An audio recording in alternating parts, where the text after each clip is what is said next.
Hello, assalamu alaikum wa rahmatullahi wa barakatuh. Hello, everyone, and welcome to our section. So we will start 1 minute. I hope the sound clear to everybody.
Welcome everybody.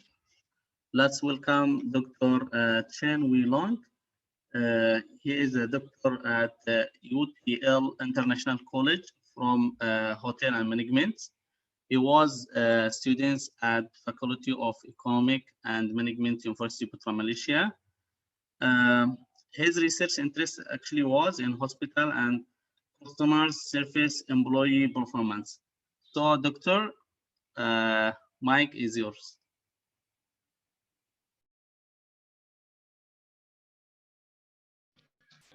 Let me check. Dr. Chen, can you hear me?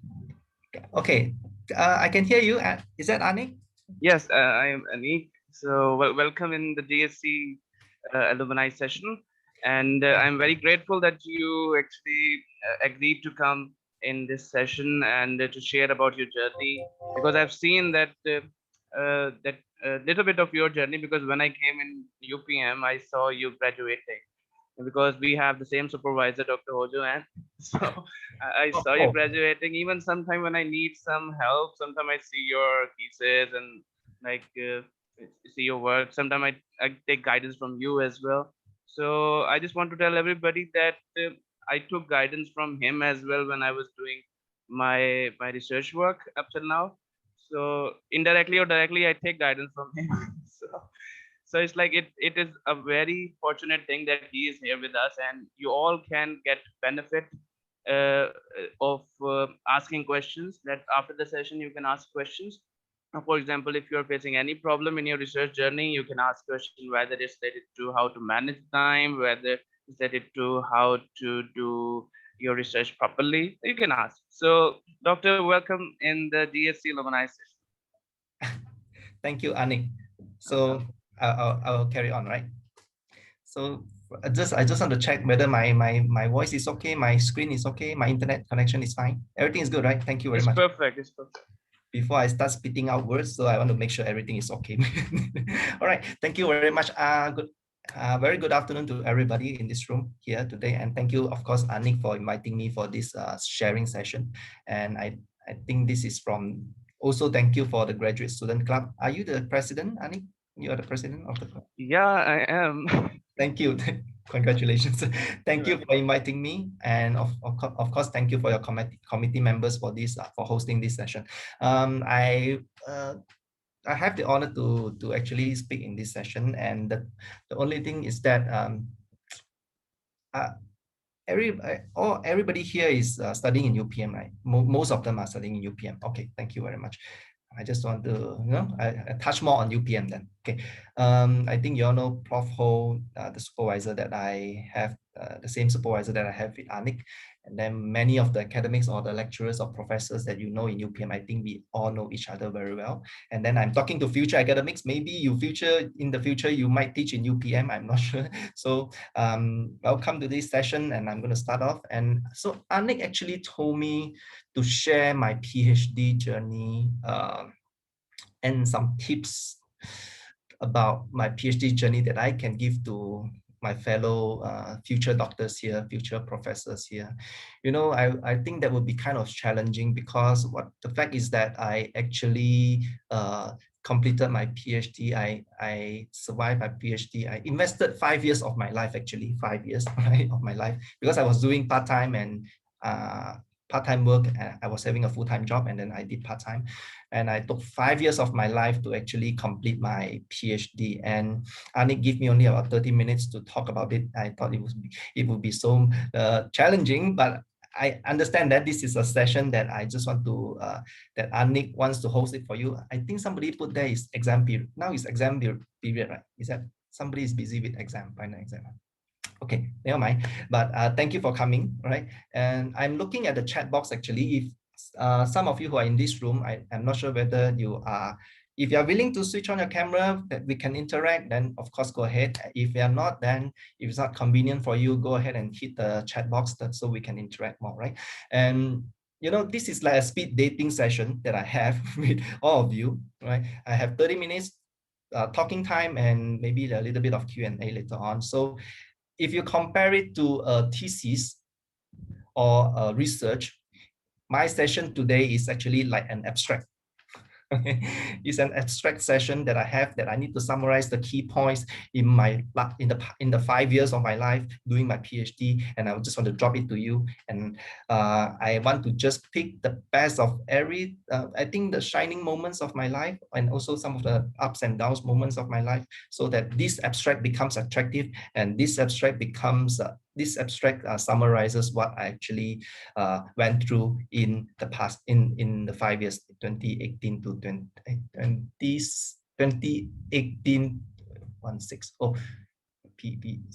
2013 to 2018, sorry, 2013 to 2018. So I graduated in 2019. Okay, how many of you actually, so if you can interact through the chat box, just let me know how many of you have just started your PhD journey with UPM or in any universities. How many of you just put I in the chat box? I means I, saya. So how many of you have just started? Anybody just started? Oh, good. Thank you. I see Rahim, Alatavi, Azrina, Bella. Thank you very much. So I would assume you all are in your first year. Okay, because you say you are Wang Ming, Bella, everybody, right? Thank you. So I just want to make sure that this abstract covers everything in this room, because you have first year, second year. Some of you are already like super seniors already. So just as the next question will be, how many of you are in the rest of you, other than the first year, how many of you are, or which year are you in now in your PhD? Just put the number there. Let me have a look.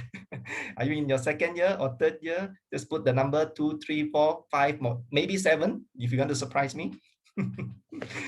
Who is in year 7? Second year, third year, or mainly second? Okay, good. Mahmoud, Jama, Shafiza.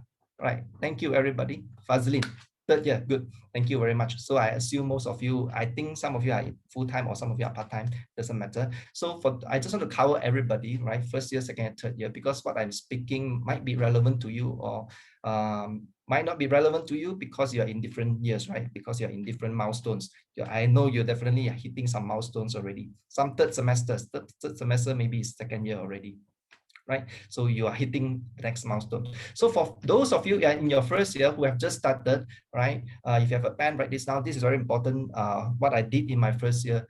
Before my PhD, actually, I did my master's also in UPM. I'm a super UPM lawyer fan, big fan of UPM. My bachelor was in UPM, different faculty, of course, Faculty of Food and Technology. My master's also Faculty of Food and Technology. I was doing hospitality at that time. My PhD was with PBS, Putra Business School. So I was basically get here, right? Thunderstorm, right? So I hope my internet is okay.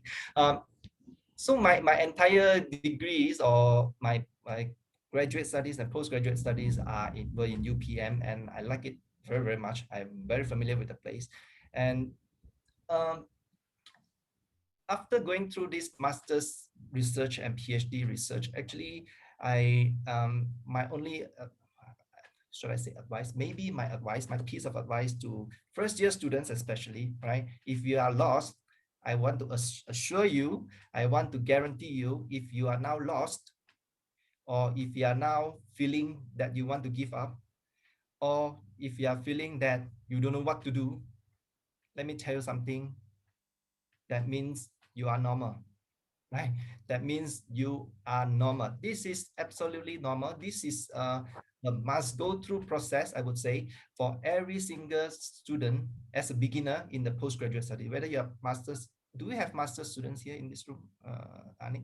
Do we have postgraduate? Is inclusive of masters and PhD, is it? Most probably. Mainly PhD. Yeah, mainly PhD. Mainly PhD. Okay. So for those of you who are just starting your PhD, congratulations. For those of you who are starting your masters, congratulations. Your next path will be PhD. Okay. And the first thing, I think for a great start, we need to start it right, because we all went through that process. And if you read the statistics, for those of you, if you know that many people registered to study a PhD, but not everybody gets to graduate. How many of you would agree with me, right? Many of your friends, maybe you know some friends, right? They register for their PhD, but not every one of them graduated from their PhD. You get what I mean? So if you look at the statistics, right? Actually, how many percent of we call it withdrawal or attrition or dropouts in PhD? If you look at generally statistics, if you look at other countries, they are 40, they are 50, they are 60, they are 70. So in Malaysia, I would guess is about what? How many? Only how many percent would survive the PhD? Only like 40%. Okay, I would say only 40% of people will survive their PhD. Because we don't know, many people register in the same classroom, you have lecture with them, but at the end, after 5 years, you ask them, how was your PhD? They told you I didn't complete because I didn't finish my research. Right? So in fact, in the classroom lecture hall, you would mix with so many other friends, but then not all of them would be able to graduate. Because of what? Because the piece of research is so huge, it's massive work, it needs a lot of things that I'm going to share later on, right? So for first year students, I would like to just put this in to you so that you start right. Okay, you can start right. I want you to hold that ambition high. I want to hold your hand a little bit, not physically, virtually hold your hand, right? To say that this is a good support group that I think Anik and his team is doing very well, because on a weekend, this session is hosted for you. He is putting efforts to invite all the speakers just to give you some energy, to give you some support, right, in your journey, in your PhD journey. And I want to share 3 things about for first year students. Actually, for those who have just started, this is the thing that I want to drop on you. Remember it. This will keep you going maybe for the next 1 year. If you can survive the 1 year, first year, I think very likely you are going to carry on and do your second year and third year. So first of all, what I know, you are lost, you don't know what to do, you don't know which supervisor to go for, right? So the first thing, right? The first thing, this word is the entire thing that I want to drop on you is this word called interest. If somebody can help me to put in the chat box, interest. Okay, so from this word, this basic word interest, right, for first year students, I want to think about 3 things which derive which three things that derive from this word interest. The first thing is, what's your interest? Ask yourself, first year student, right? Especially ask yourself, what is your interest? Okay, what research interest are you in? Are you in marketing? Are you in HR? Are you in strategic management? Are you in, or which industry? Automobile or automotive or hospitality or economics, whatever, right? So that's very important. What's your interest? Because your interest keeps you going. My interests keep me going. I like hospitality. Therefore, I'm very interested. I'm very excited about my research because what I'm doing is it stays so close to my heart, right? So, and therefore, whatever that I do in my somebody says supply chain, good. If that is your interest, stay on that because that is something that is so close to our heart that we will hold on. Every single time when we feel like we are giving up, this is something that is hold us back and say, hey, don't give up too much because you are doing something that's so great. You are doing something for the industry or for the academia, right? So this is something that I want you to leave, to keep very, very strongly and to explore within yourself tonight in your room alone, right? Think about what is your real interest. Your research interest shouldn't be dictated by your supervisor. Okay, your supervisor give you a topic, do this, but that is not your interest. I would suggest you to do something else, to do something that is aligned with your interest. Because why? That is your supervisor's interest. It's not your interest. I know that supervisor is good and this, but then as you move on, you are working on somebody else's interest. You understand what I mean? If you work on somebody else's interest, it doesn't keep us going. Okay, you don't have the connection to your topic. Whenever you are writing the topic, you don't feel connected. You feel so disconnected and you feel so disappointed. You feel so that's not you, right? So we don't want that, right? Somebody said tourism, which is very close to my area, right? City. Thank you. And this is the first thing. Tonight, think about what is your real interest. Is that your parents' interest or your supervisor's interest or your friend's interest, or is your interest? And focus on your own interest. That's the first thing. The second thing that I want you to think about is also from the word interest. That is called interesting. Okay, interesting. If you have chosen your interest, like for example, if it is HR, if it is marketing, if it is supply chain, tourism. So the next question is, your next question is, I'm going to answer that question later on. The next question is, what would be interesting? What would be interesting in your area of interest to research about? Let's say for example, you're interested in tourism. What is so interesting in tourism nowadays to research about? So the second word is interesting, right? So somebody say, Mr. Interaction with your supervisor if you're not. Mr. Interaction with if you're not. Right. I think call Ziyad, right? Ziyad. So he says, Mr. Interaction with your supervisor if you're not interested. Yes. If you're not interested with your research topic, do you have the energy to look for the relevant research papers? You are so not connected to that thing, to the topic. So when you go to Google Scholars, you want to look for papers, you don't have the energy because there's not something that you like. So that is something, thank you, Ziyad, right? Okay, good. So Ida say how to rebuild tourism. So that would be something that is, that you need to think about. What is really interesting about the industry, about the academia that you want to research about? So the third question that you need to ask yourself is really this, also from the word interest, is called interested. Interested, right? Who would be interested to know about your findings? Who would be interested to know about your results, the research results? Right? We are not doing a research. The reason why we do a research here, of course, we want to pass our PhD. We want to get out the papers, right? You want to get a degree. But then at the end of the day, that is part of the thing, right? That is another thing that we can contribute, right? Not only to the academia, but to the industry. Who would be interested to know about our findings? Let's say, for example, if you study about tourism, right? Who would be interested to know about your findings? Tour guides, hotels, or what?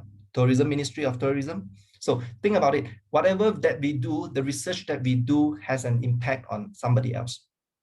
Okay, and how our research contributes to others. And that person and that others, actually, they are interested about your research. Right? So think about that. Who would be interested? If there's nobody interested, why would you conduct your research? That's the number one question. Okay, we are not doing it just to pass papers. We are doing it because we want to contribute something to the academia and to the industry. Yes, yes. Everybody get me? Yes. So that's the thing that think about. First year students, I want you to keep on going. All right. Don't feel lost just yet. Don't feel giving up just yet. Right. There are so many things that you can do. And the fact that you made the decision to jump on this PhD journey or the master's journey, the fact is that you have that ambition. Okay. And you are having a high ambition, and you're not going to be somebody who plays small. Right? You are not going to be somebody who plays small, and you know that PhD is not a small thing, right? PhD is not a normal certificate. PhD is a big thing, and only people with a big heart can ask for this big thing, can carry this thing, can deserve this thing. You understand what I mean? And the fact that you made the decision to come in to join, to take up the PhD program, partly shows that you have a big heart, right, to deserve that degree. Just the thing that you need to take actions, you need support, right? You need a lot of guidance along this journey, which is what your supervisors and the graduate student club is doing now for you. Okay, so first year students, interested. That would be what I want to leave you. I want to encourage you to go on. Right? I'm not saying it because I think you will drop out, but I'm saying it. I want to remind you because that's what we went through. I went through. I think most of you went through, right? Especially in the first year. I want you to build that support. I want to stand straight. I want to stand strong, right? To keep going. Okay. For second year, third year students, I am going after you now. So that's for first year, second year, third year, and first year also. Once you have passed yours, I think you now have got your topics already. You're working on your literature review or data collection or whatever stage that you're in now. I want you to understand a few facts, and these few facts that I think during my master's and during my PhD that I think I did not so well, and I think I was not. That time I was not that, I was a starter, I was a beginner at that time, right? You know that when I started my master's, I was thinking, oh, I'm starting a master's degree, you know, I was so excited, ambitious. And I thought I want to be somebody that was so great, right? I want to know everything. Okay, I want to know everything. That the fact turns out differently. After my 2 years master's and my a few years of PhD, and I realized the fact is that we cannot know everything. So the fact is, the number one fact I want to leave you with is all PhD students, master students. The first thing that I want you to think about, this is a fact, a reality. We cannot know everything, right? We cannot know everything, and you want to know everything is not during your PhD. Your PhD is for you to pick up the critical thinking skills. Your PhD is going to pick up your research skills. Your PhD is going to help you pick up your writing skills. It's not for you to know every single analysis or analytical tool that you use. Not for you to know about SPSS, super good in SPSS, or super good in whatever tools that you have, analytical tools, right? PLS or what Atom and all these different analytical tools. And I know all of these things, they have their own advantages, but it is not our responsibility now to learn everything. We just need to know what that software does and does it fit our research. At the end of the day, we cannot know everything, because why? If you try to do everything, right, that will cause what? That will not do any good to you. They will only give you a lot of stress, and you are getting overloaded. Right? You are getting overwhelmed. Okay, so if you want to learn, that is good, but I want you to learn about and know about. You want to learn everything, that's fine. You want to know everything, that's fine. Only learn and know everything that is within your research scope. That's what I'm asking for. Okay, only learn and know everything that is within your research scope. If you think that your research is going to use SPSS, go and learn it, master it, and be good in SPSS. Then forget about the rest. Right? Don't try to learn everything at this moment. And when you develop in your career, when you start to go on your career and do a lot of things, then you will start to pick up these different other tools, other analytical tools, right? So that's the mistake that I did. I was trying to learn everything. I joined a lot of workshops and this workshop, that workshop, because I didn't know what I was doing, right? I was just trying to be, I thought, right? A PhD is somebody who knows everything. That time during my master's and my PhD, I thought I should know everything, because after I graduated, I hold this paper, people would say, hey, you are a PhD holder, why don't you know this? I would say, excuse me, PhD holder doesn't mean I know everything. If you ask me to cook you a fried rice, also I cannot cook you a fried rice, actually. Right? A PhD is not somebody who knows everything. A PhD is somebody who have mastered the knowledge within the research scope, right? Within the hospitality or within the tourism. Or even in tourism, you don't know everything. In tourism, you just know something about maybe a little segment about PhD, right? Focus and scope. Yes, thank you, Siti. So focus and scope is very important. So don't try to, I know we have the tendency to learn everything because we want to know a lot of things, we want to learn, right? But if you can handle it, that is good. If you think that it is too overwhelming, drop something, right?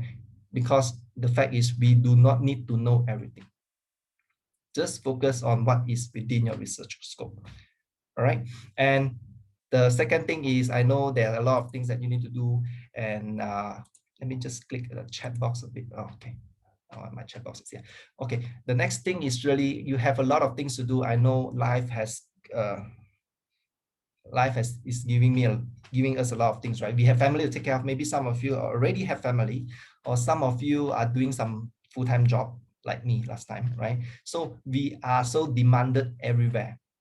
Our family members, our friends, right, ask us to go out or this and that. So many distractions. We are being pulled by different angles, right? From 1,000 directions, people asking us to do that, do this, do that, do that. And you know that your focus is your PhD, and definitely you need to handle all of this, right? And at times it could be overwhelming, and that's why also you feel lost. Sometimes you think that it's okay, I don't want to have the PhD, right? So the next thing I want to drop on you is really, how do we eat a question? How do we eat a dinosaur? How do we eat a dinosaur? How many future doctors can answer this question? Oh, God. Open mouth and eat it? Maybe we have to like piece it up a lot so that we can eat properly. Otherwise, we cannot eat like the whole dinosaur at one time. Or maybe a bite at a time. Oh, thank you. Thank you, Bella. That's on point, right? I see some of the, actually, I see some of the comments there. Zaulin, Rahim, piece by piece, part by part, step by step. That's exactly what I want to say. You all know already, right? We eat the dinosaur one bite at a time, right? We cannot just open our mouth and swallow the whole thing. We are going to get stuck. It's going to get stuck in our throat, right? We cannot survive. Like a buffet line, you cannot eat everything at the same time. We eat one bite at a time. So when you are on your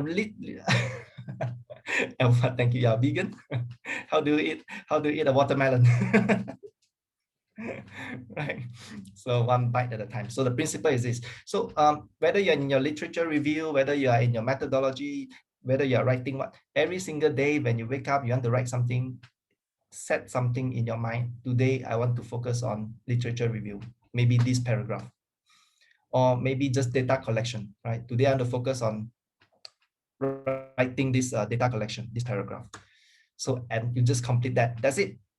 Don't try to, today I want to finish off the literature review and the data collection. I want to collect data. I want to contact my supervisor.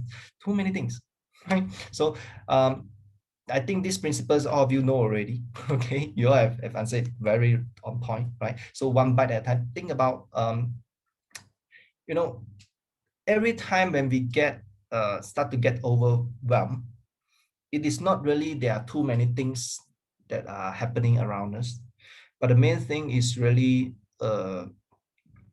it's not that we don't know what to do. We know what to do. There are too many things. When we start feeling overwhelmed, it is that the fact is that we don't know what we want to do next. Okay, let me repeat that. It's not that we don't know what to do that makes us feel overwhelmed. The feeling of overwhelming is when we don't know what to do next. Okay, you have a lot of things, right? So it is time for you. You feel overwhelmed. You're not actually overwhelmed. The fact that you're overwhelmed is because you don't know what is the next thing to do, next thing in the line to do, right? So that you need to set your priority and importance. That maybe you need to discuss with your supervisors what is the next step. Maybe you need to discuss with your friends here what's the next step. Okay, get some support from your friends, and that's important, right? Because we don't know what is going to happen. You don't know what you need to do next, and therefore you're overwhelmed. When you know what you need to do next, then you finish off already, then you go to the next one, then you finish off already, you go to the next one. Right? That is called a progressive. Not to be a perfection. Don't be a perfectionist. Nobody's perfect. Today you want to be perfect. Tomorrow somebody else is more perfect than you. The world is changing too fast. Nobody can be perfect nowadays. You get what I mean? The world is changing so rapidly fast. Today iPhone can be perfect. Tomorrow Huawei can catch up and become the next perfect. You know, nobody can be perfect for a long time. So be a progressionist. That's what we are asking for.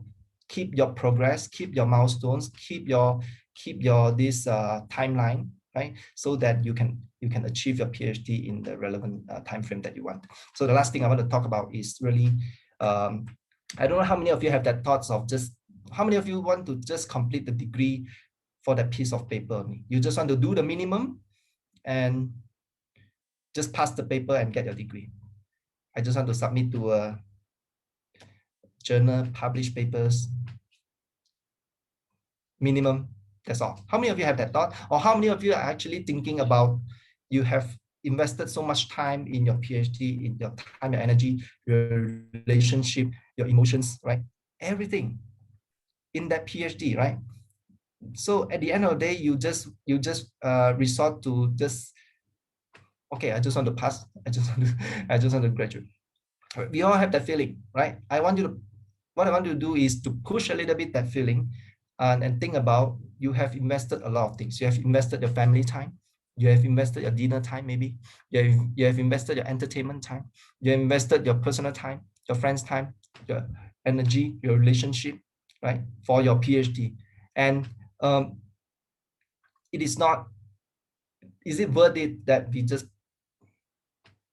do it like that? You start high and you end like this, right? So what I want to say is that, especially a publication, especially your thesis, right? What I want to say is aim high. What I mean by aim high is because there's one thing that I'm always committed to is to publish. Publication is difficult, right?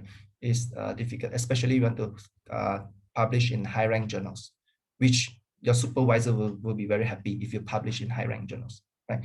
And the thing is that I just want you to go try and submit your paper to a high-ranked journal first. Do a high-ranked journal before you aim small and hit small, aim low and hit low. Why not you aim high first? If really cannot, then only the next line, the next journal, then only the next journal. But the thing is that the first thought that we want to have is really aim high. Because why? Because think about the 5 years or 3 years of time that you have invested, right? When you publish in a high-ranked journal, many other things will come after you. When you are able to publish in a high-ranked journals, it is so different. Let me tell you a story. Just a quick story. I'm going to end soon, right? I published my papers. I managed to publish. Fortunately, I managed to publish my papers in one of the tier one journals with Prof. Ho, of course. The thing is that I didn't imagine these things that happened after the tier one journal, the tier one paper, right? After publication of that paper, I got so many other opportunities came after that papers. Publishers contacted us to write a book on the topic based on the paper that I published in IJHM, International Journal of Hospitality Management. That's one. I think that paper was also be selected to in a competition, right? In the competition like academic excellence. This is the next thing.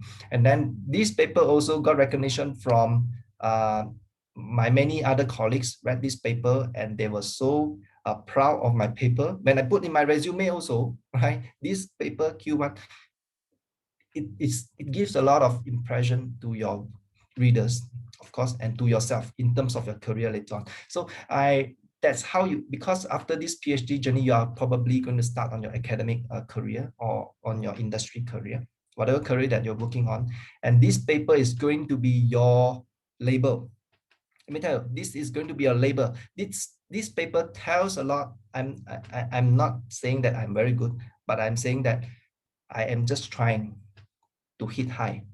And I was fortunate, maybe lucky or what, I got it. And if I can do it, you can do it, right? Then this paper is kind of like a label. If you put this journal title in your resume, it means a lot of difference, right? Especially when you are looking for a job in a university. Yes. So high rank journals is what I always push for, right? Even right now I have a second paper, got rejected so many, right? Also Q1 journals, I sent to Q1 journals. The second paper that we are working on now, we sent to a number of Q1 journals, got rejected. Now the last we sent to is also a Q1 journal. We are just pushing it. We are not stepping behind, right? Because of the rejection. In fact, we are improving the papers from the reviewers' comments, and then we work on it, and then we submit to another Q1 journal. Okay, and we are trying. Nobody knows if you submit to a. Would you rather aim low and hit, or you rather aim high and miss? Then you go to the next one. Which one is your preference? There's no right or wrong, right? It's up to you. Would you rather aim low and you hit it easily, or you aim high, miss it, do it again, the second high, hit it, or maybe you hit it, or maybe you hit it, or maybe you miss it? I don't know. So what's your direction now? Aim low, hit, aim high, miss. And then aim the next time, then hit. I don't know. I leave this question to you, but I would think that publication, I know if you are not in academia, after this, that's okay, right? If you want to be in the academia, aim high, do your thesis properly, because when you do your thesis properly, it helps so much in your papers, right? You can use the data, the information that you have written, right, and put in the paper, and then you can publish in a very good high journal. If you have time, keep aiming high. Yes, Annick, thank you. Do you have time constraint? You are on a scholarship or something? you must finish in 2 years or 3 years. I already did my publication. Like I'm done with it. That's why I'm keeping my aim high. Oh, okay. So yeah. You but mean some students that what happened that when they are in the last semester or like 2 semesters, so that's why they don't have time to miss, because reviewers actually they take some time, like 6 months or sometimes 3 months, so they cannot miss that chance. So that's why they sometimes aim for those journals which give the reply very fast. Okay, that's why I was talking about the time. I totally understand that. Last time when I wanted to graduate, I was waiting for this. I don't know now is what. Last time when we wanted to graduate, we have to publish one paper, one submitted, one published. So I was having that stress also of these time constraints, right? And it was fortunate enough that the publication came in time, and I was able to publish that paper. So the first thing is, if you have time, if you can plan ahead, of course you can do that. If you cannot, just do something, a small paper, then submit to a journal, then pass it first. And your PhD can be broken down into 2 to 3 papers, I think, right? So get something out of that thesis that you do and submit to a high rank journal. Just try, right? So you do a small one, submit, get your paper, graduate, fine. But from that thesis, you can do many other things, right? You can submit, you can churn out another paper, and this paper, second paper, There's no time issue here already. Yeah, you are just doing it for your publication, right? So this paper, try to aim high and try to hit the highest rank of journal that you can. If cannot, then the next high, the second highest, then the third highest is okay. Then get the comments. Then you will actually know. Then you will actually know what the the reviewers are looking for, and that when from the reviewers comments, it builds your credibility, it builds your knowledge also. When you next time need to be a reviewer, definitely if you're in academia next time, you need to be a reviewer, right? You have to be a reviewer. You are going to be a reviewer, right? So you can see these high rank journals, how these actually reviewers work, what kind of things they are looking for, what kind of standard they are holding on, right? Instead of you going low and hit high when you go in academia and your students ask you something, or the other people ask you something about good papers and you have no clue, and that's not so professional. Okay, if you have the chance, go for high one, and of course if cannot get the comments, then review the second highest, Q2, Q3, that's okay, as long as it is ranked, right? So that's the three things I think I want to leave you with, right? First thing is we cannot know everything, don't try to do everything. And the second thing is how to eat a dinosaur is one bite at a time. You know it already. For those who are vegan, how do you eat a watermelon, right? And the third thing is always aim high, right? Always aim high, because we can. If I can, you can, everybody can, right? So thank you very much. I think I overshot a little bit. I'm sorry for not keeping track. You're on time. Even if you want to take time, it's up to you, no problem. Because we are like your session is till 5:30. Because 2:30 here. Oh, really? I thought I thought I have 30 minutes only. Okay, fine. No, because the question answer session was 15 minutes and you were taking the question during your session. So it's okay. Okay, if the next speaker doesn't mind, then I am open for questions now, if you have any. If anybody have any question, you may speak, or you can write on the chat box. Yes, you can write in the chat box if you want to know about me, not about me, not so much about my history. If you want to know about Prof. Ho, I know her very well, Ho Joanne, right? Anybody wants to know about somebody? Or you have a specific question that because today is a very quick speed dating session between you and me, right? So I cannot cover a lot of things. I'm just talking it from a helicopter view. So I thought I pick up some of the key things that I could share. So if there is anything that you think I can share now, that's fine.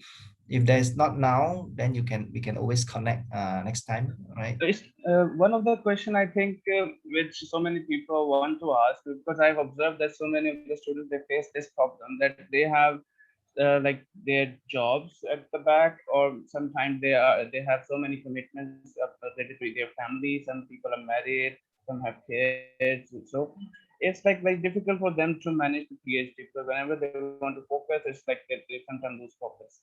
So what do you suggest what they should do to manage all those things? Oh, thank you. That's a super valid question, I think. The fact is that I was handling my full-time job and my PhD. For me personally, I would think that there's only a certain, we can only focus on a few things when at one time, right?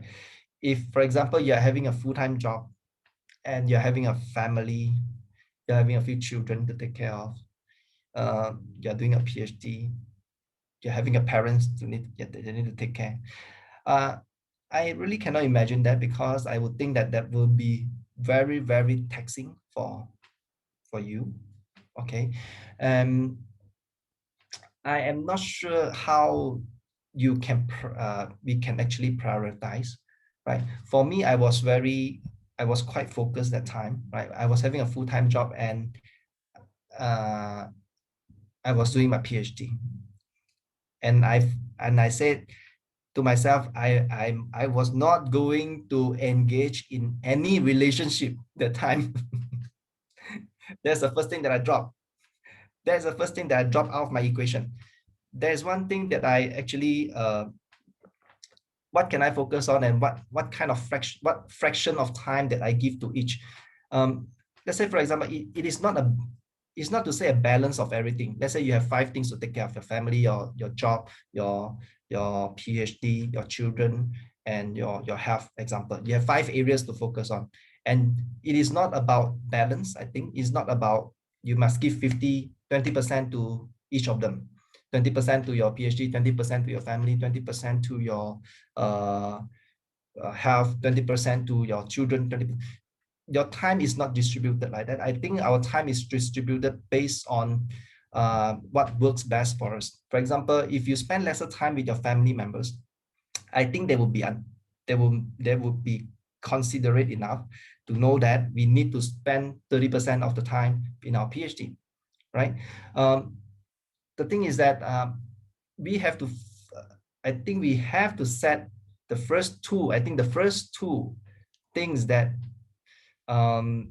is on the first 2 in the line should be our focus. My first 2 in the line that time was my job. Of course, I need to put food on the table. I need to support my family. And then the second thing is my PhD. That time, my family was not, it doesn't mean that I totally disregard my family or I don't care about my family. I don't contact them. I contact them, but I went home less often. I talk to them online most of the time, right? But through this online talking time, it actually strengthens our bond already. They don't feel they miss me so much because I contact them through online. We can still FaceTime or do video conferencing, right? Fortunate thing is that I didn't have a relationship and that I was putting behind. Okay, I didn't have that. But in any case, if you have so many other things, I think what you can do is you focus on 2 things. When you start to have 3, you might need to think about how your PhD can actually turn out. You might need longer time for your PhD. You need to talk to your supervisors because your progress will be affected a lot, right? And I would think that if you complete your PhD as soon as possible, then the next thing you can focus on is your family. Like for myself, now I can focus on my family because I have completed my PhD, right? Now I kind of like make up, like compensate them back to the time that I missed in the 5 years of my PhD. So it's actually it's not a balanced thing, but you have to distribute your time, your energy based on what works best for you, right? How much time you think you need every day for your PhD and for your job and for your family. It's not necessarily evenly distributed or equally distributed. It is always a fraction that you think is comfortable, that you need to make your family know, your children, if they are small, I think it's quite difficult, right? You might need to get somebody to help take care of them. If it's your parents, I think you should engage in an open conversation with your parents to say that, Mom and Dad, I'm in this PhD journey that requires a lot of my time. And if I don't contact you that often, I'm sorry, but I'll try to, right? If I miss out your birthday, I forgot your birthday, I forgot to call you, please forgive me, please remind me, I will call you, right? Because I think that they will understand, right? Because you are doing something big. As I said before, we are doing something so big, and we cannot really just do so many things at one time, right? I think communication is of course important, but if you have children, maybe you can arrange your time by asking somebody to help, your husband to help, or whoever in the family to help. Your full-time job, of course, you need to juggle your full-time job also. So if you're asking about how to manage all this time, I would think that focus on 2 things that you think matters most at this moment in time, right? I'm not saying the rest are not important. The rest are also important. But at this moment in time, what are the 2 things that are so important that you must complete, that you must hang on to, so that in the future, you can give them back the things. You can give them back, your family back the time. You can give your family a better life. You can give your family a better living conditions from your PhD.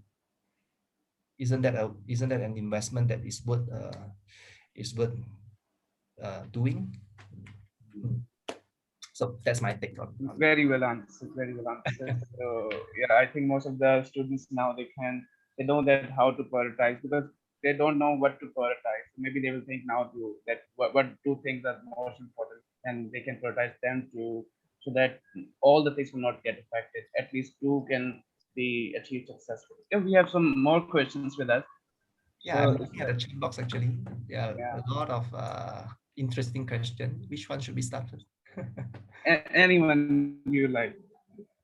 uh, Let me see the first one. The result is more important thing, so we should aim high. Okay, good. C from C. My question: how I can organize my reading in all my PhD journey? I read our papers here because my journey not to publish.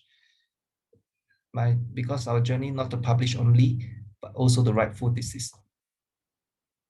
So how do you the question from C is about how you organize your, that means your research papers, right? How do you organize in your folders?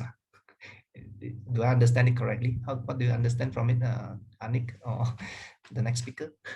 Yeah, I think that she's asking that we also have to like publish so many papers. Also, we have the big responsibility to write the full thesis because when we write thesis, we have so many corrections on the supervisor. So it's like how to manage both the things. It's like somebody confused here. So she's not asking about physical journal papers, how to organize in your folders, right? She's asking about, okay, maybe I just cover a little bit from what I understand. I assume that C is reading a lot of papers and then is getting over. She doesn't quite know how to organize it. Yeah, So she actually explained in the chat box now. So it's like how we can overcome for distraction and feeling depressed if we didn't have result for 1 year.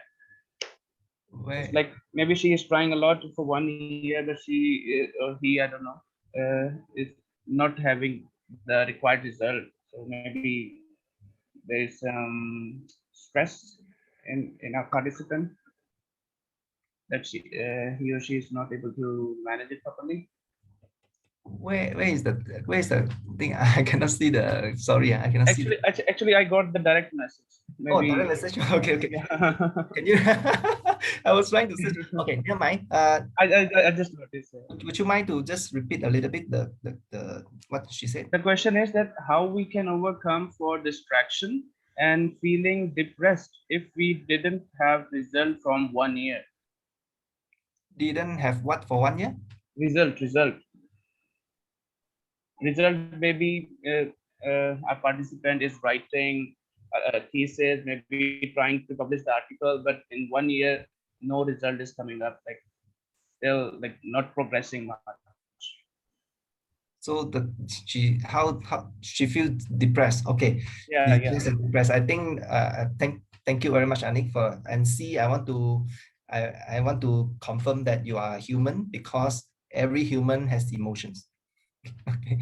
Every human has emotions, and a good thing is that I can confirm that you are definitely a human because you have emotions, and that emotion, the good thing about that is you acknowledge the fact that you are having that emotion. You are having the stress feeling, right? You are feeling distressed, you are feeling disappointed, you are feeling demotivated sometimes because of no progress.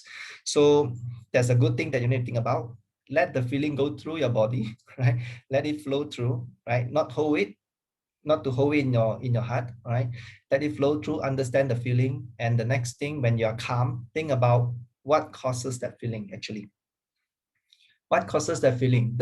What is the reason behind no progress? In PhD, a few things only. Think about, is it your supervisor didn't support you enough? Is it you don't have enough support in writing? Is it you don't read enough? You don't read enough? Or you don't know how to write, how to start the next step? Or is it other things? Distractions, like what? Distractions like family. They don't agree, they don't support you to take your PhD. They ask you to go out to work, or what?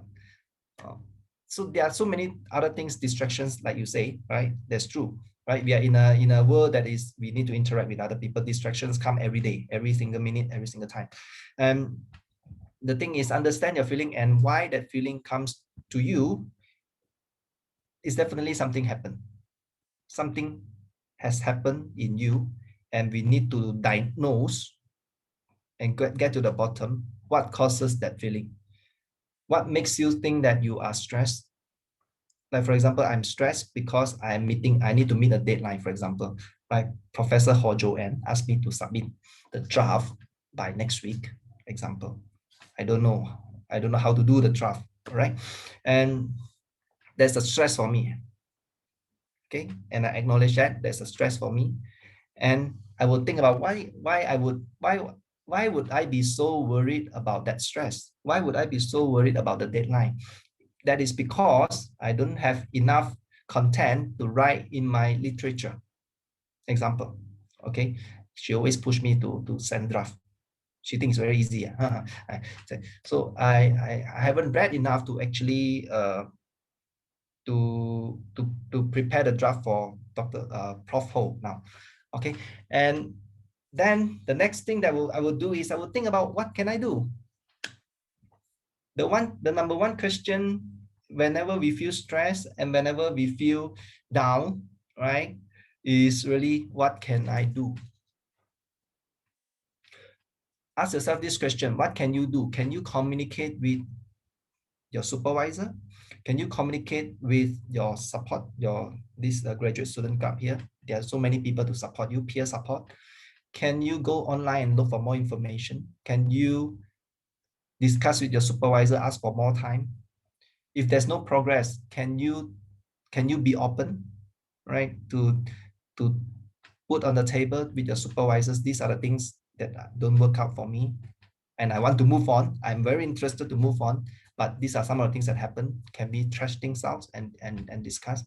So I think the good thing is to acknowledge your feeling. The next thing is we have to go further, deeper, and think about what causes that feeling.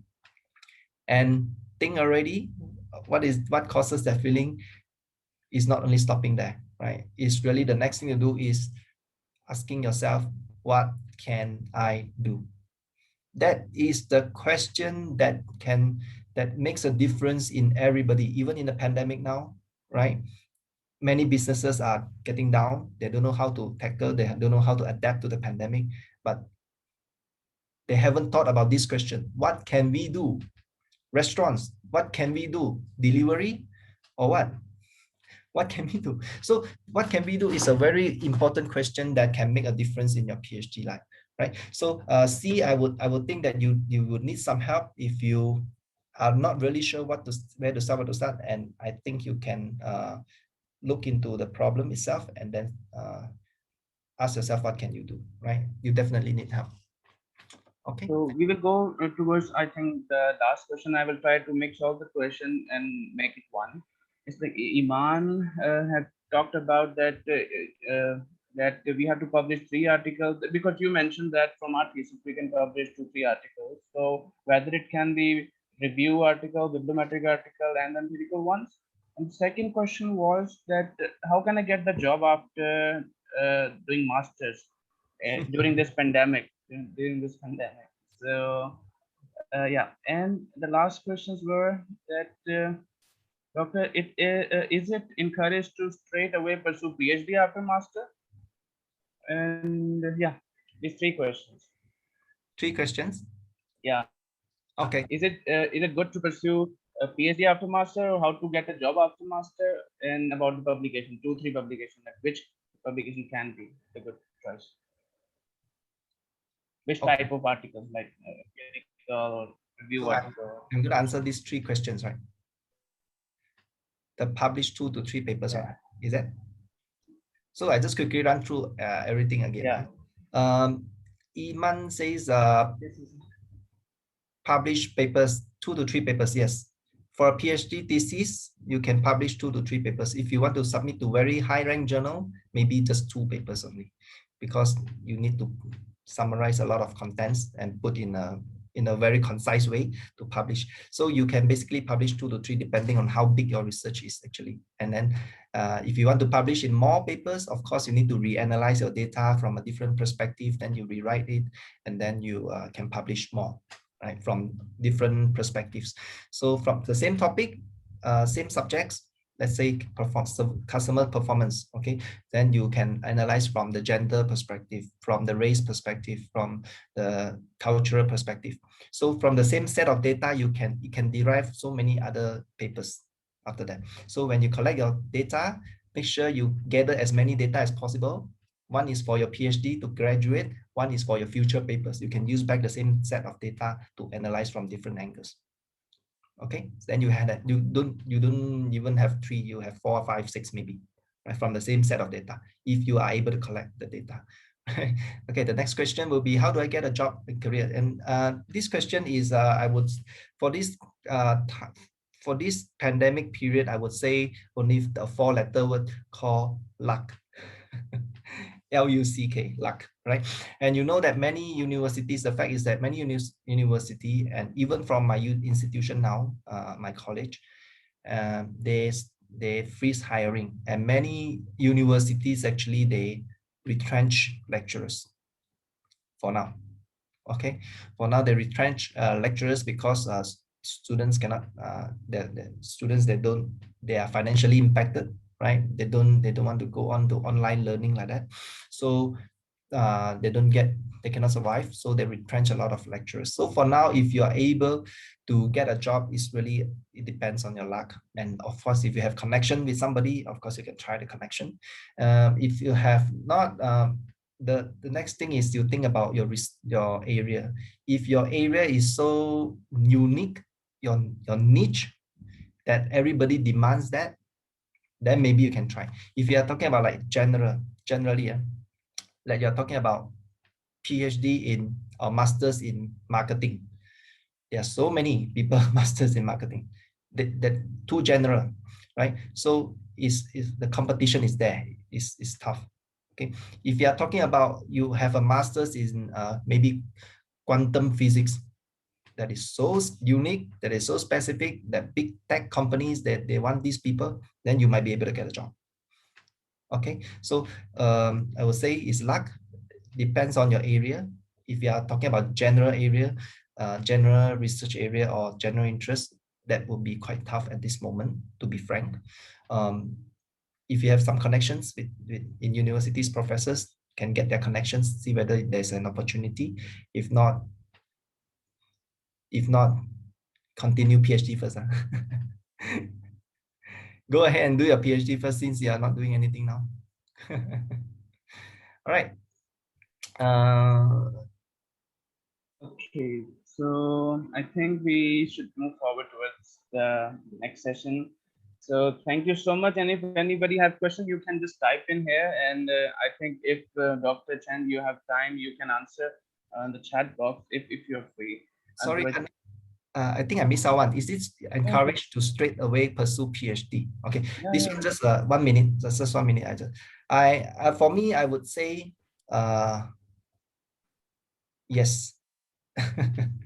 I would say yes. If you can at the same time get some work experience, will be good, right? Why do I say that? Because I know many people, they will say that let's go out and get some job experience, and then you come back. But the fact is, when you go out to work and then you want to come back, it is not easy. It is super duper hard, ultra hard, difficult, because once you get to set the tone for working already, you don't have the energy to come back to study. So this is a time for that you have the energy to continue study. You finish off that first. If you want to get the work experience, let me tell you, the fact is, after you finish your PhD and you spend the rest of your time in your entire life to work. So you are not worried about, don't worry about you have no chance to work and you have no time to work. Let's worry about get the PhD, get the degree first, and then for the rest of your life, you can work happily forever. So I will encourage you to go straight pursue a PhD. If you can do it at the same time, work and study, cope. If you can cope, that will be perfect, right? All right. Thank you. I think I will end this now. Thank you, Anik, for overshooting the time a little bit. I hope the next speaker doesn't mind. All right. Thank you. No worries. Thank you so much for the wonderful session. I think that so many people, they have asked the question. Now they can manage their PhD quite well now. So thank you so much for coming, and hopefully later on as well, we would be needing your support, and maybe we will do more sessions with you in future, and hopefully our students will get more benefit from you, because it was so much energetic session from you. So thank you so much for that. Thank you so much. Thank you, Anik. Thank you, everybody. I will stay on in this session. Yeah, sure. That will be great. That will be your questions later on. I will still be here later on. So I won't take your time for the next speaker. Thank you very much. Thank you, Doctor. Congratulations for hosting this. Right. I will stay in here. Thank you so much. Thank you. Thank you. Thank you. So, yes. So we also have a second speaker. Yeah. No, yeah, Waleed, over to you. Yeah, thank you so much, Doctor, for sharing all this information. Actually, it was benefit for everybody. And now we will go for next section with Dr. Muhammad Fahim. He is assistant professor in School of Economic, Bahauddin Zakaria University in Pakistan. Actually, his research interests also in energy economics and macroeconomics. So, Doctor, do you hear us? Yes, of course. All right, okay. Thank you, Waleed. All right, the mic is yours, okay. So, thank you very much, Anik and Waleed and all your group members for having me here, because I'm just waiting for my my talk or my journey.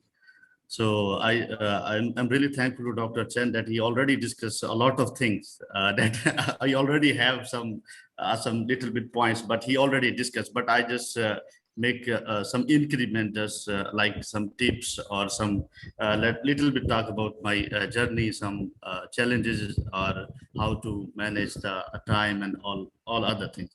So let me share my slides if you don't mind, because I think so 2 hours or 1.5 hours already passed and you are so tired, but you just afford me a little bit. So no, I share. Can I share my slides, Anik? Yeah, sure, can. Okay. I think you can share. Okay. So yeah. Can you see the slides? We can see. So my name is Dr. Fahim, and I'm assistant professor working in Bahauddin Zakaria University in Multan. So as far as me, before I did my PhD from University Putra, Malaysia, and many of, I think so in session, I see many friends are sitting here that they know me during my PhD, because I recently graduated in 2020. So this is my research profile. So I have published so many articles, till 7 articles in 2021 and 6 articles in 2020. So this is very interesting, because I have a lot of fun with research, and I always try to do new, and I always try to do new techniques and learn, and every day I have to learn everything related to my area. So now I am also working as an assistant editor in Pakistan Journal of Social Sciences, that is Pakistan Over University Journal, and this is ranked in over HEC ranked Y category. So let's talk about the main session that you already, Dr. Chen already discussed briefly, and I'm very thankful to Dr. Chen. He discussed a lot of things that maybe I will miss, but now I will cover, inshallah. So first, why studying PhD? This is a very interesting question. So this is first thing you have to ask from yourself, why I am studying PhD. PhD is basically a full-time job. It's not a part-time job. Sorry to say if some people think that this is a part-time job, but you have to do PhD part-time. But basically, as far as I know, it's a full-time job. You have to concentrate each and everything. Every day you have to concentrate. Every time you have some tensions about your PhD. Second one is ambition. You have committed. You have some ambitions about the PhD. So basically, a PhD is in the two programs, like by research or by coursework. If you are doing like me, I did my PhD by research, but I have to learn about the courses. So in the coursework, you have to spend, I think so, 2 semesters in the UPM. So that's a very good university, and I love UPM. Also, everybody love UPM. Because UPM give us a lot of things. UPM already changed my life as far as I know. So doing research is a fun, interesting, because research is a phenomena. If you are not interested, if you have no any idea, if you have not committed, if you don't have any interest about the research, if you don't take the research as a fun, if you don't take the research as your first priority, then sorry to say, you will done PhD, but a little bit late, not sometime. I think so. Sorry to say, you will never done PhD if you do like this. So interest is a very much important, because this is your PhD. It's not a PhD of the others. So second one is third one is the point, finding joy in sharing knowledge and helping others. So if you are doing PhD solely, if you don't interact your supervisors, if you don't interact with your seniors, with your juniors, with your colleagues, with your other friends, then I think so you are limited, and you did your PhD but solely. So you don't have so much exposure as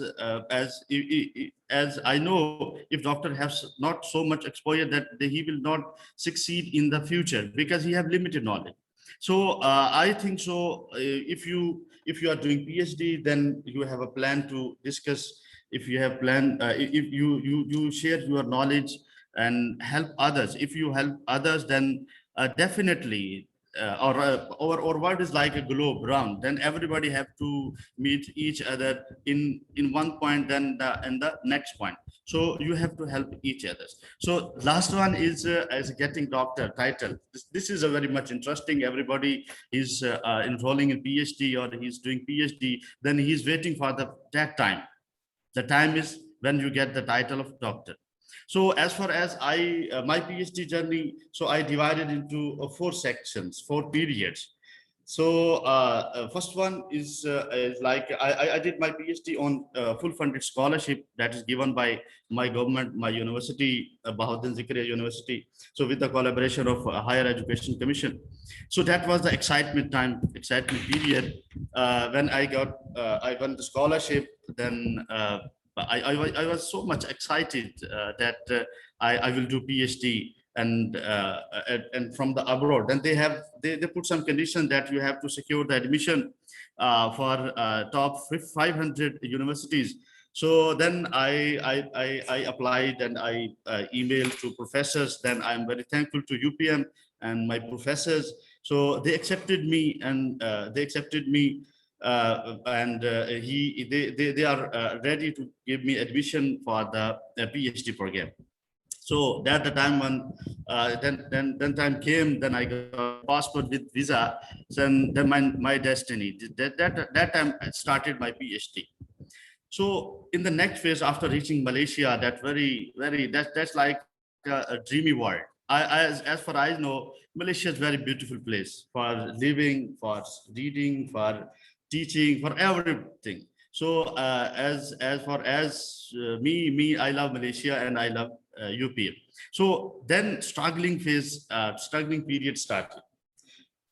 At that time, before doing PhD, my totally experience was about the teaching, not related to a higher level of research. So, but PhD is totally a research-based study.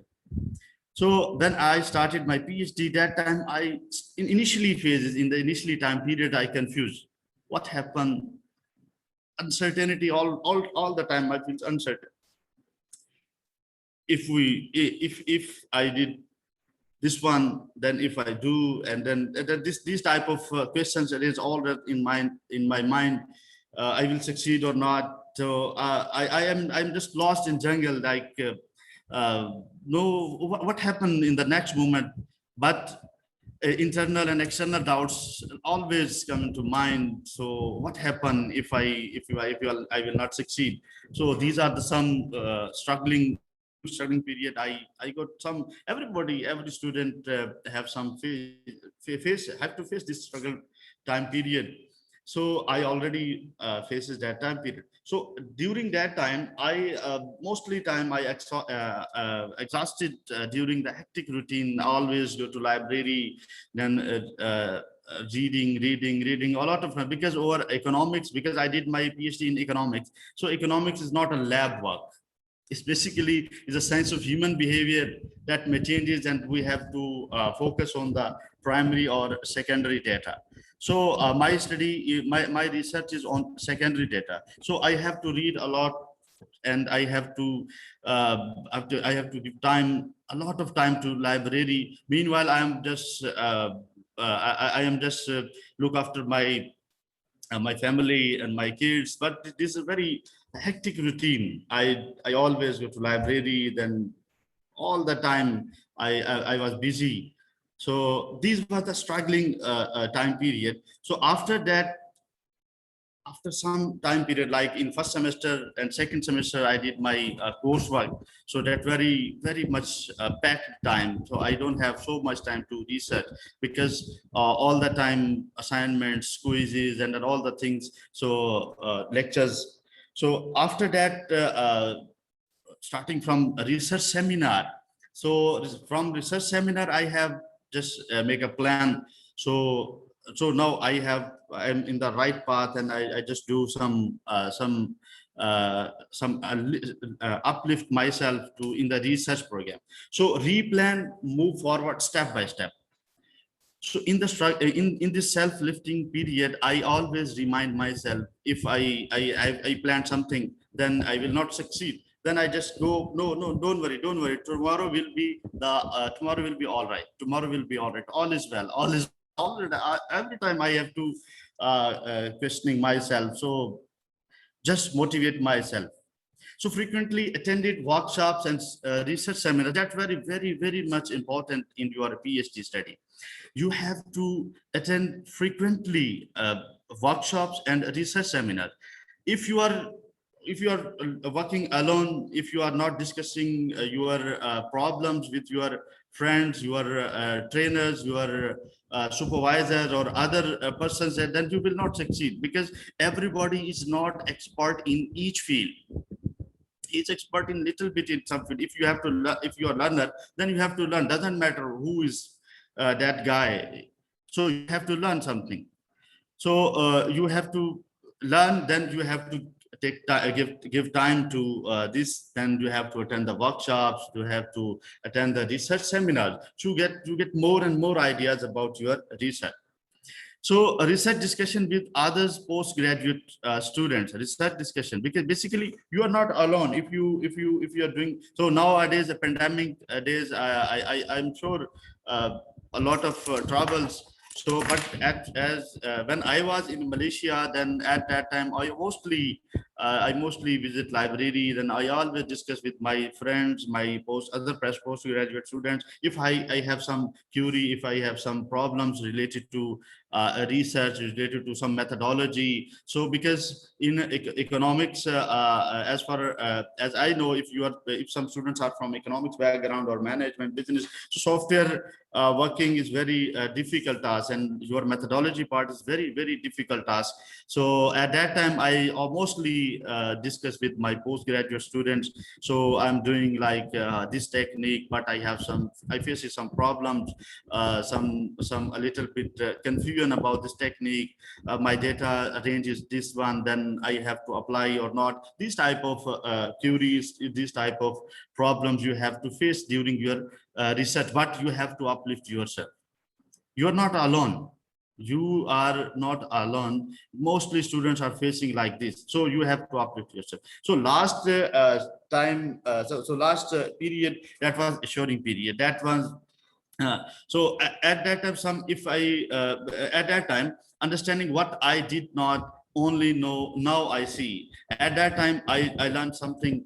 Then I just test that time, then regress the data and all the things but at that time, I was just in that phase. I understand one by one, one by one, and again and again. But still, I have query that because if you attended the workshop, if you attended the research seminars at that time, your supervisor, your trainer that regress or that other thing, then he said that okay, this one is okay. But when you regress on your data, actual data, that you face a lot of problems.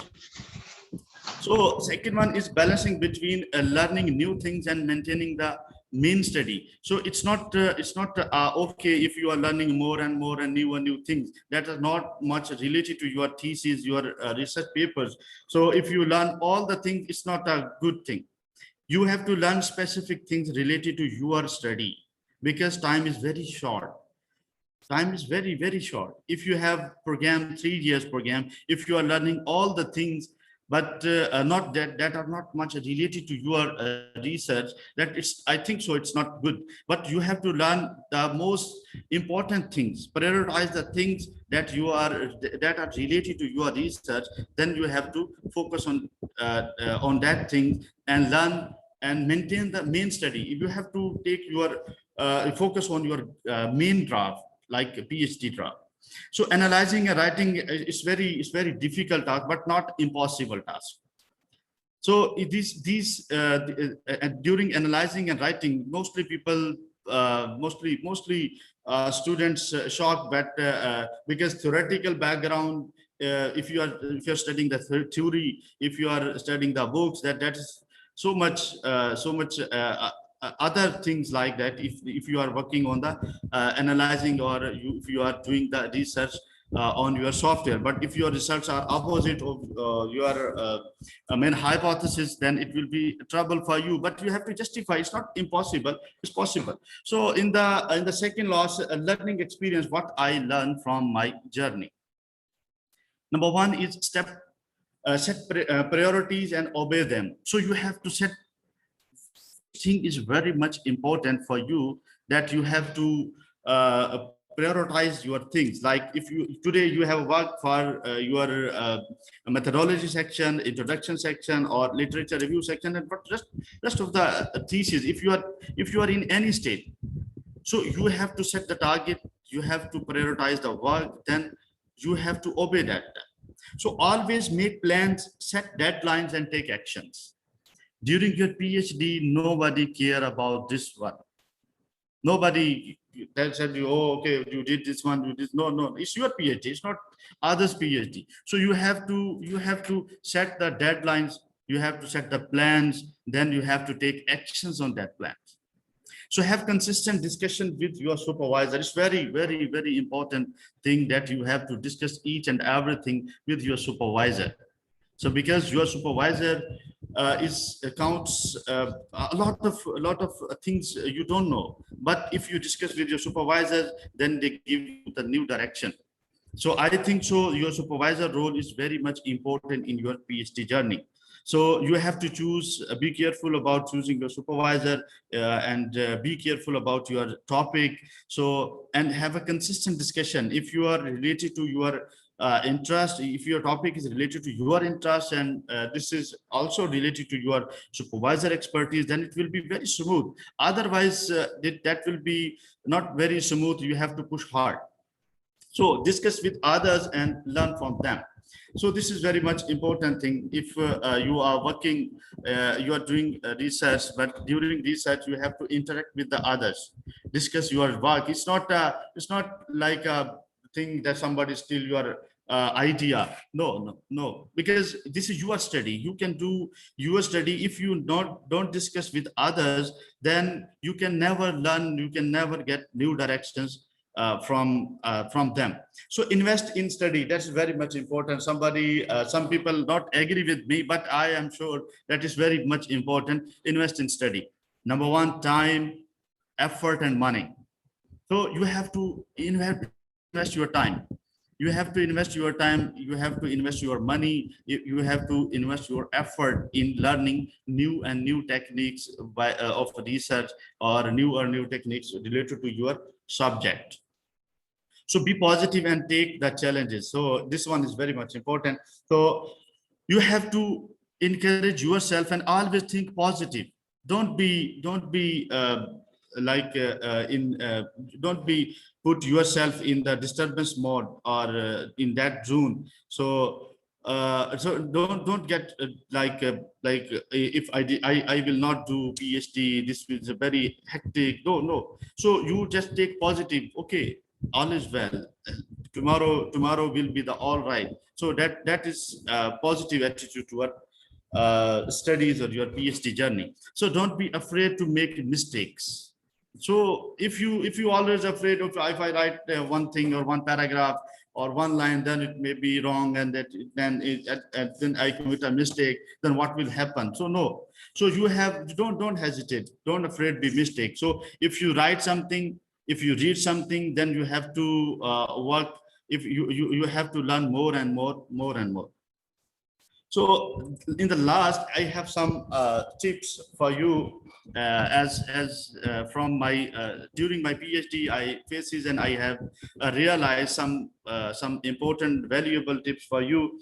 So while during your study, so number one is seek the help from the Almighty Allah. So without him, without his will, we can never do anything, a single step. Make a good relationship with your supervisor. That's very much important. I already discussed before, your supervisor's expertise and your expertise, very much important. So make a good relation with him, obey him. He always gives you some targets, some challenges. So you have to face at that time period, and you have to obey him. So be disciplined.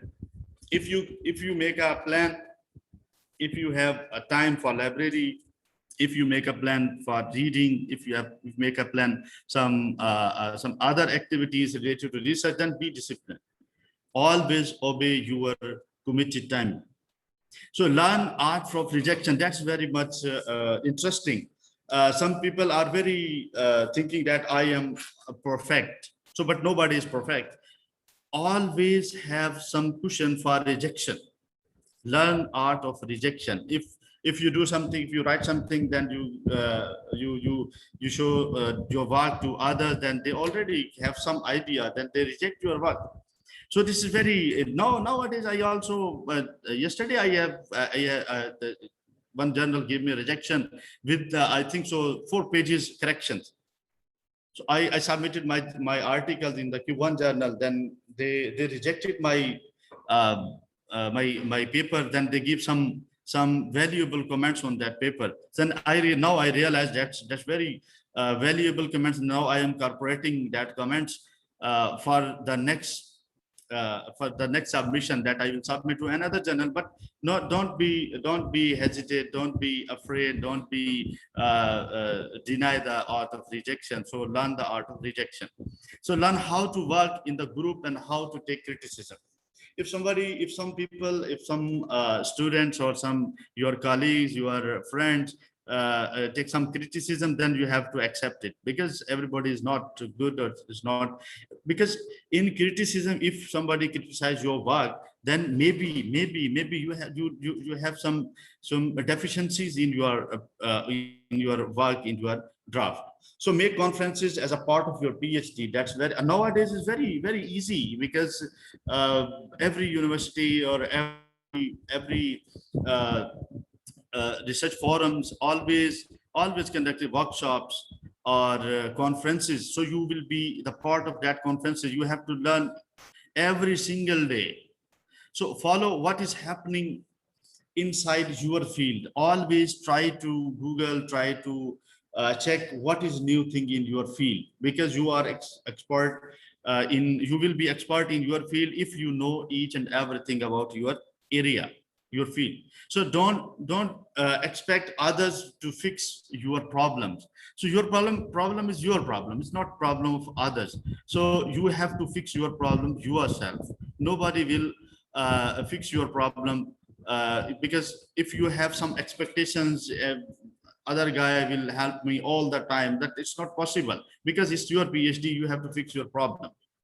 So prepare a bad draft and then edit. This is very much a valuable comment. So you always always have to write something and prepare a draft. Then you have to refine, edit it. If you are doing now, no, I will make a perfect a paragraph, I will make a perfect draft, then it's sorry to say it takes time. It's not possible. It will be possible, but it takes time. So last one, have a fun. If during PhD you always be in depression, you always be in the phase of depression, then nobody assists you, nobody help you. So take PhD as a fun, as your part of your journey, so your life. So you have to, because your mind is like, if you are focusing your problems, then your mind will not be creative. So take PhD as a fun, not mean that you have to just go and waste your time. No, you take, because research is a fun. Research, if you are taking research, and is take as a fun, and day by day learn new things about the research. So this is all about some tips. So this is last point. So thank you very much, all of you, that you just bear me 5 to 10 minutes. So now this is a question answer session. If you have any query, any question regarding this session, then you openly ask some questions. Then I will inshallah assist you if you have facing some problem. So Hanji. Thank you so much, Dr. Fahim, that you have shared some valuable tips for our students, and hopefully that after seeing and listening to all these very valuable points, that the students can manage their PhD or master degree quite well. So if anybody have any question, you can ask on the chat box, or you can unmute your mic as well. So if you have any query, then please ask. So this is the time you can ask any question related to your PhD, your research, publications. We are here to assist you. Dr. Chan is here, Dr. Fahim is here, we are all here to assist you in any of the questions you want to ask from both of the speakers. Yeah, maybe I have one question actually. Yeah, sure. Yes, sure. I'm just asking, how can the students avoid like stress within his journey, and how can he communicate from your experience with his supervisor very easily and very smoothly? Sometimes he's getting some like misunderstanding. Sometimes, wow, as Dr. Chen said, supervisor ask for urgent work. So from your experience, how can we avoid these things and our journey will be like, okay, smooth? Yeah, this is not specific for everybody.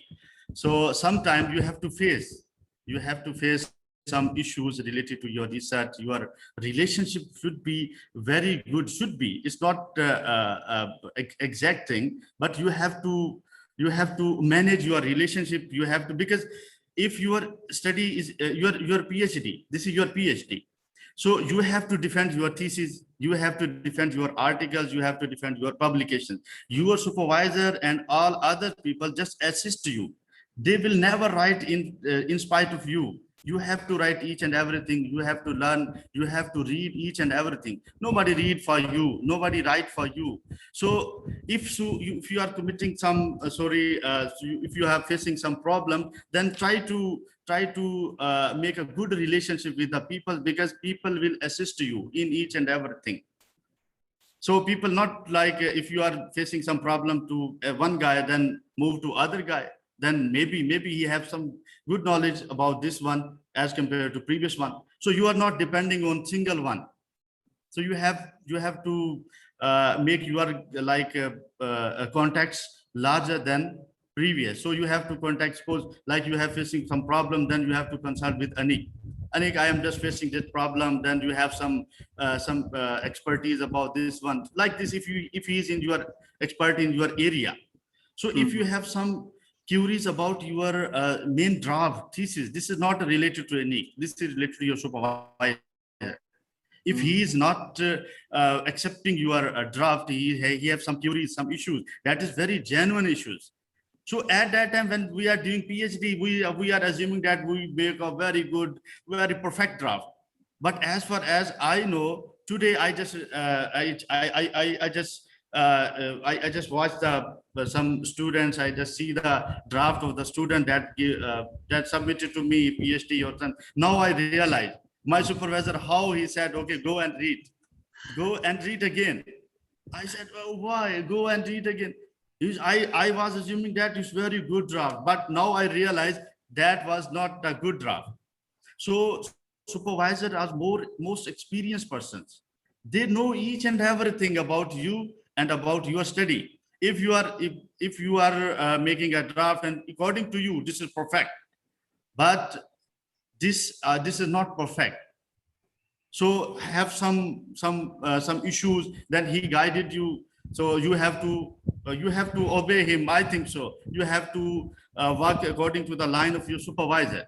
If you don't have good relationship with supervisor, then you have in the tension. You always in depression. You always not, if your field or your ideas don't match to your supervisor, then it will be trouble.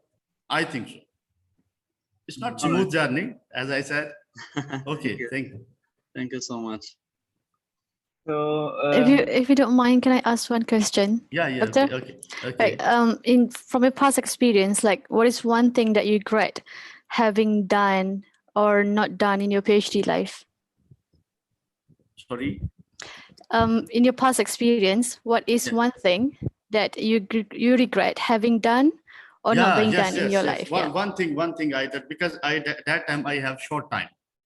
Now I am working on big projects. I am working on the high quality papers. At that time, I just put my requirements. I just publish my papers in just for fulfill my requirement of PhD. At that time, I published 3 articles, two is in Scopus and one is in impact factor. But nowadays, I am working on papers that mostly are in impact factors because they take challenge. They are just because now I have time.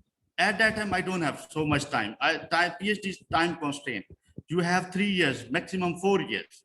After that, nobody, like suppose me, my university giving me a fund, but I have spent, I just work on the quality work because I know one of my paper that was in current issues in tourism.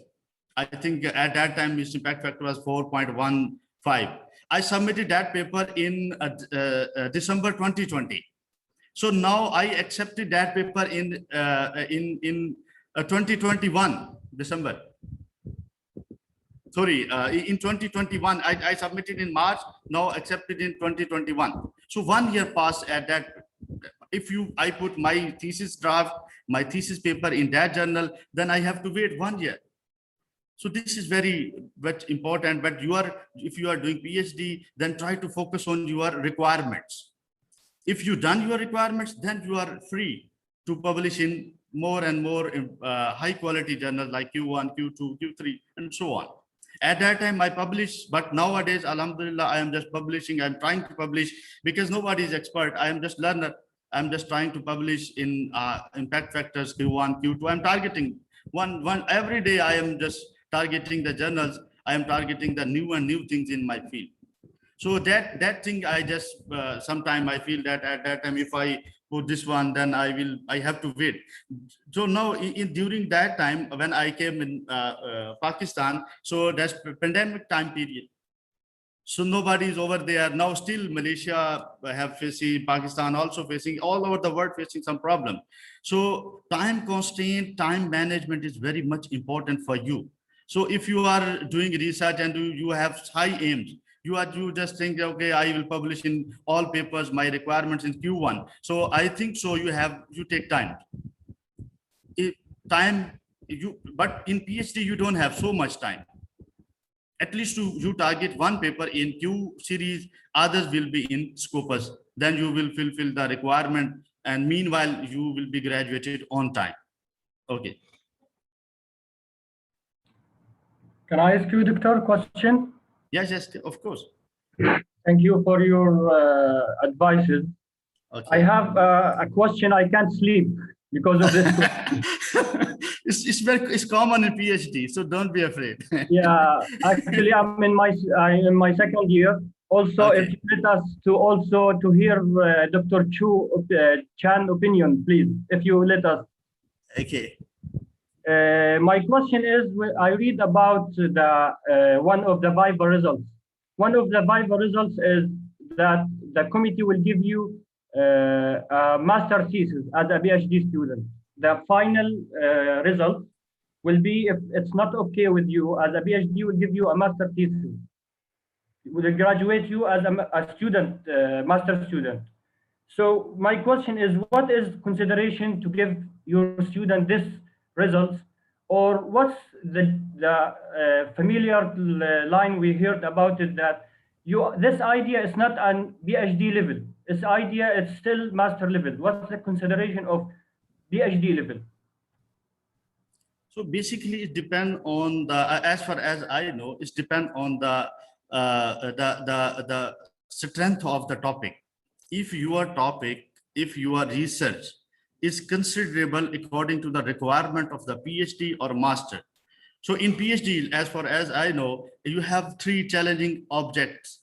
So you have 3 objectives, and you have to publish at least 3 to 4 papers from your thesis. As far as I know, I published 4 papers from my thesis. Now I have 3 more papers from my thesis. Because PhD is a big task. As Dr. Chan said, it's not an easy job.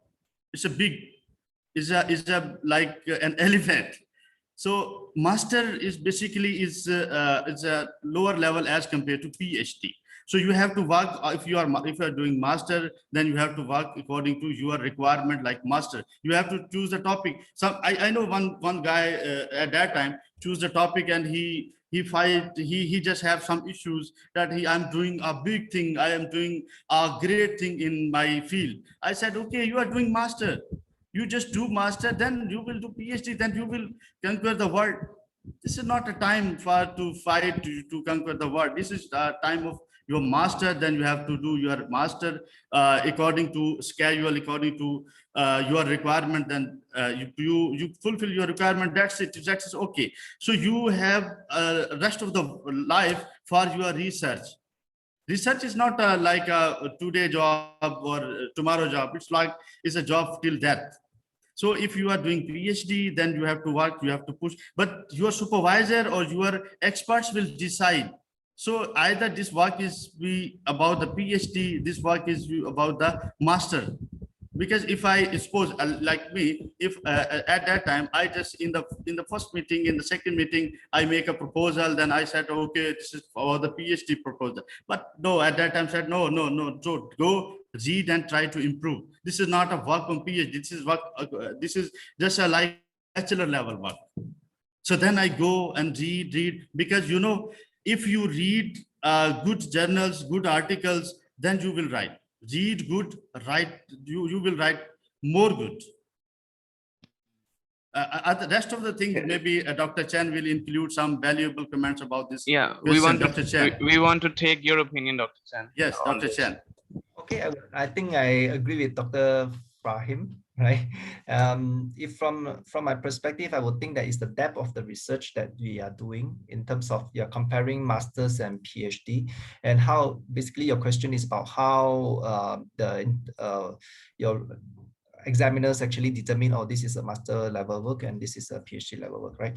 So I think from my experience between a master's degree and my PhD degree, in my master's degree, I work on a very, my master's research was like very much lighter, maybe 2 objectives only that time, with research objectives, and everything that I did was quite superficial. I mean, not very superficial, but it's not as deep as a PhD. Whereas in PhD, I did like I had about 6 to 7 hypotheses to test. Of course, it's not the number, it's not that you have 10 hypotheses, you can get 2 PhDs. It's not that. It's the depth of the research and how you can build the different constructs in your research and how you can build a research framework. And that framework represents something that is new in research. And it's the entire picture and the entire weight of the framework that brings about a new knowledge that that you're trying to add on to the literature. So for masters, for me, I would think that is about like testing 2 hypotheses. You want to test relationship this to this, okay. If it is positive, okay, hypothesis supported, and not supported, then you draw some conclusion. That's it.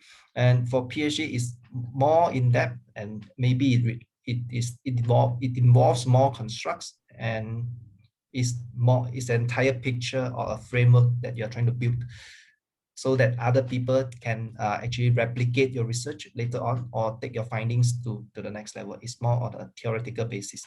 It involves a lot of theoretical foundation and a lot of literature, a lot of things to support what you are doing in your PhD. That's my take on that. Very right, Dr. Chen and Dr.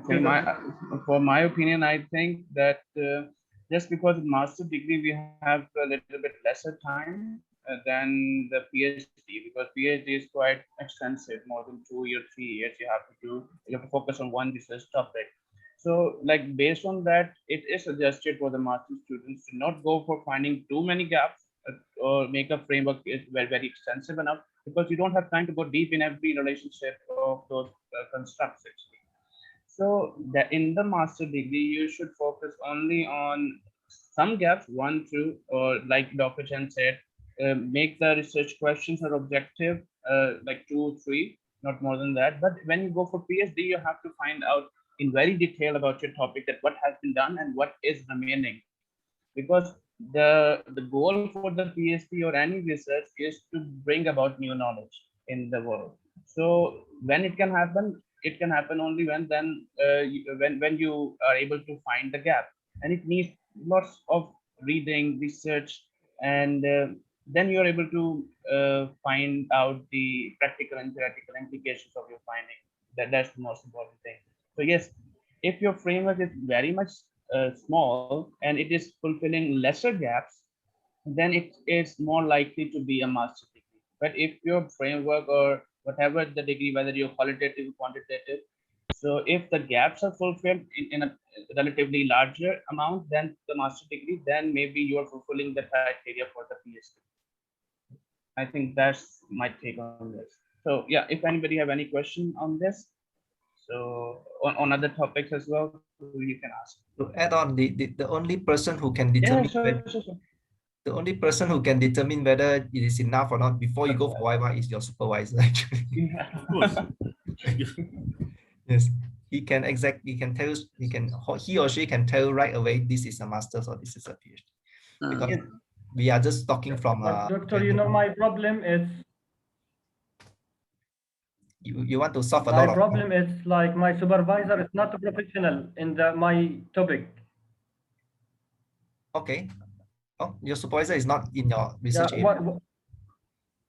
Yeah, because one of the committee support me to this topic, is trend topic. But my supervisor, when I sent for offer letter for UBM, I was thinking another thing. So now I'm the 2nd year, so I'm stuck to, I can't change my supervisor. So I should keep on. Okay. Dr. Fahim, want to say anything? No? If okay, so let me just take let me give some suggestions on this. Like for example, this is a very important thing for everybody to understand, that when you are applying for a PhD, you have to look for the supervisor very carefully. Even they say that it is more important to search a right supervisor than to find out the right partner for you to marry. It's So very true. because you are investing 3 or 4 or 5 years of your life in PhD, and that can impact future as well, your future as well. So you have to see that the supervisor you are about to become a student of, she or he have the same research interest like you. And if you choose a supervisor very generally, like, okay, I just want to take admission in a university, okay, then any supervisor will accept any of my topic, then it is not going to happen. Maybe they will accept, but they will not give you a good suggestion on that topic, because every researcher, for example, I am good in business ethics, organizational behavior, human resource, or sustainability. You can ask anything about me. If you make any topic related to these variables, then I will be able to assist you, or I will say that this is a good topic. And it is suggested for the students to find out the similar research interest.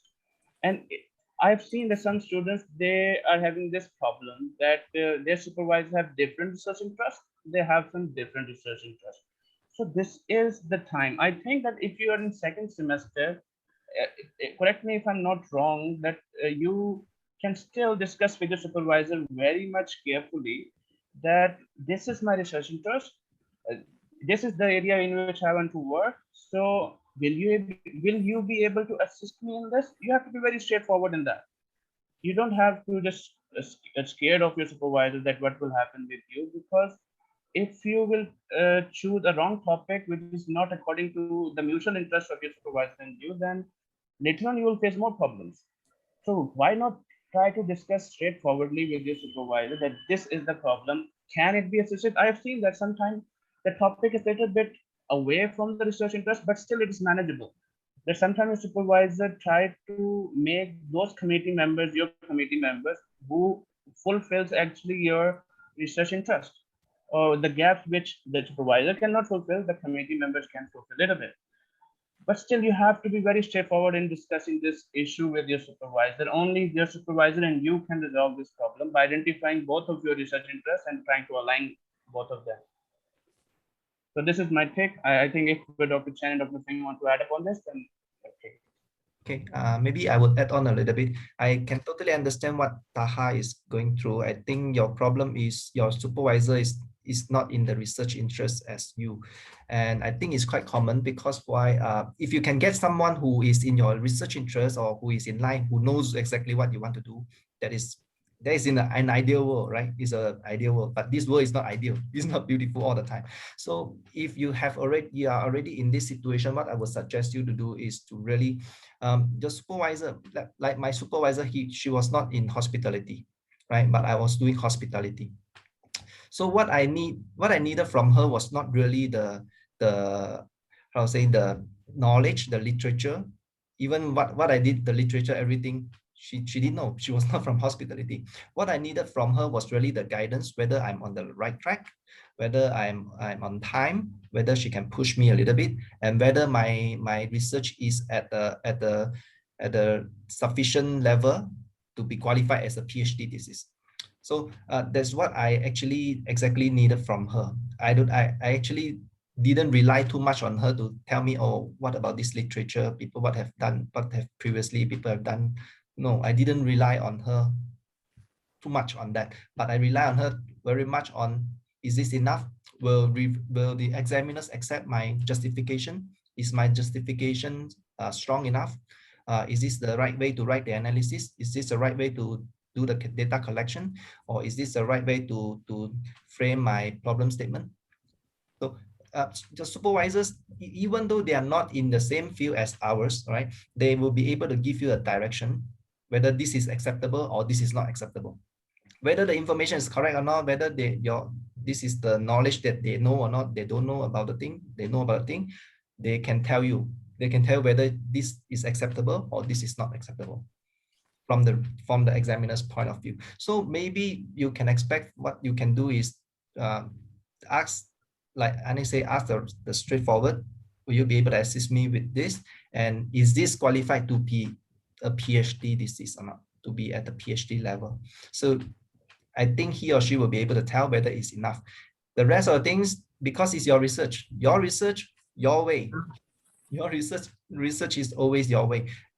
You're doing something new, your supervisor will not know because it's something new, right? You are the one. If it's something old, then you don't need a supervisor. The supervisor knows already. So you are the first person who knows the new things, who want to discover new things and explore new things. So you should teach your supervisors about this new thing, but your supervisor is going to guide you on achieving your objectives or doing that research.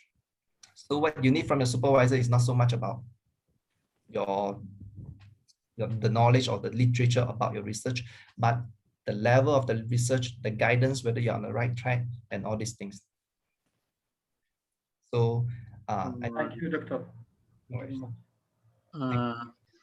Actually, also I have another question regarding to your experience when you going to do your CE or your Viva, and if you think is from your side, you think is there is enough, and your supervisor already also give you approval to go for Viva.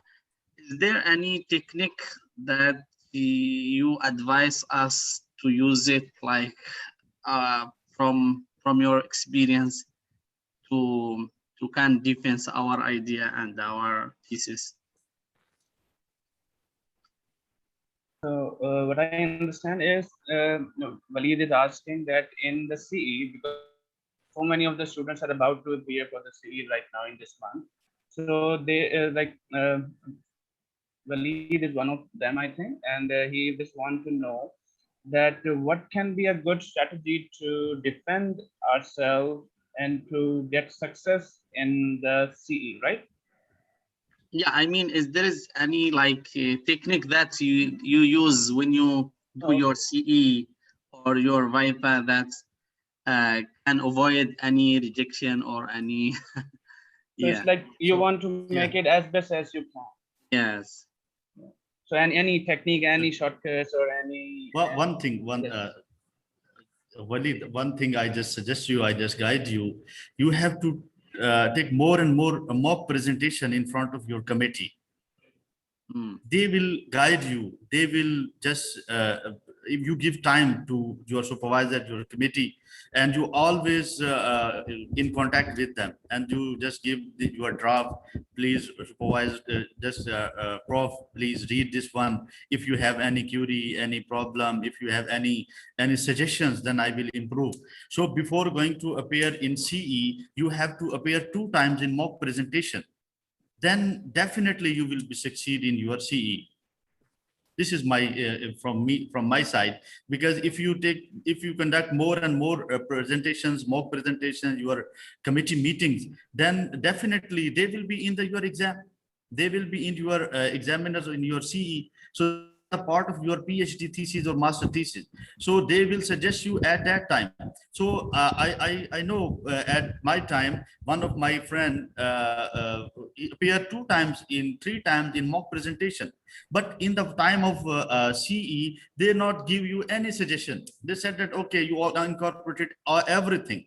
You incorporated all the changes, so you just go and just they give some minor changes, some editing changes or some other spell words or other things. So my suggestion is that you have to conduct more and more meetings before appearing in CE, more and more give more presentations in front of your supervisory committee or in front of your friends.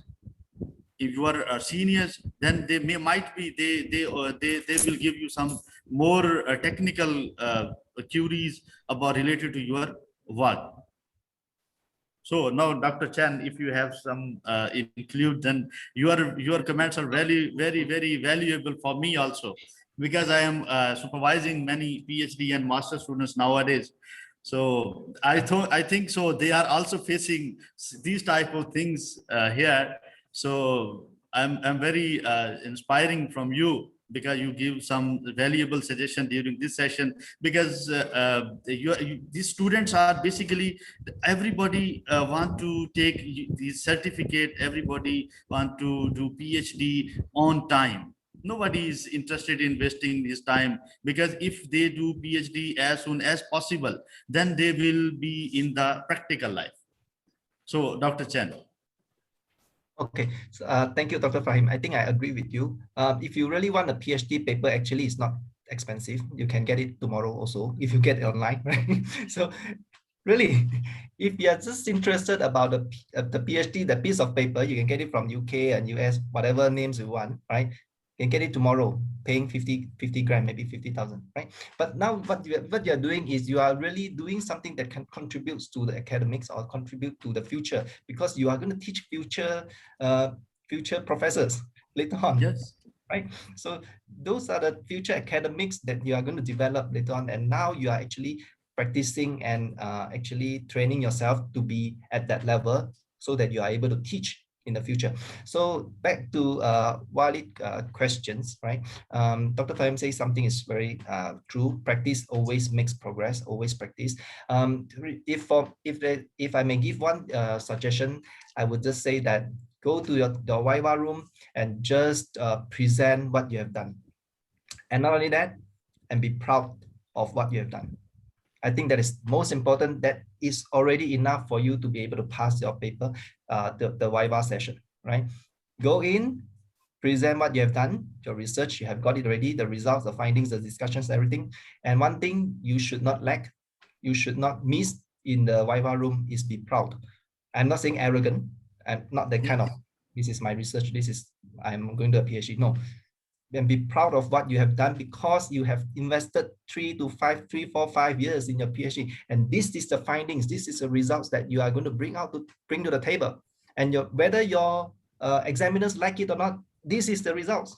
This is your efforts. And this is the outcome of your research, right? And they cannot say no. They cannot argue your findings. They can only argue maybe your literature review is not nicely written, it's not strong enough. They can say things like that, but then they cannot say this is not a good research, or this research is not valid, right? If they say so, that means your supervisors are not doing a good job, right? If your supervisors send you to your Viva room, it means you're okay already. And the thing is that you should carry that proud in you, because you have to be on point, you have to be authentic, that you are sincere, you have already done what you can in the journey of the research.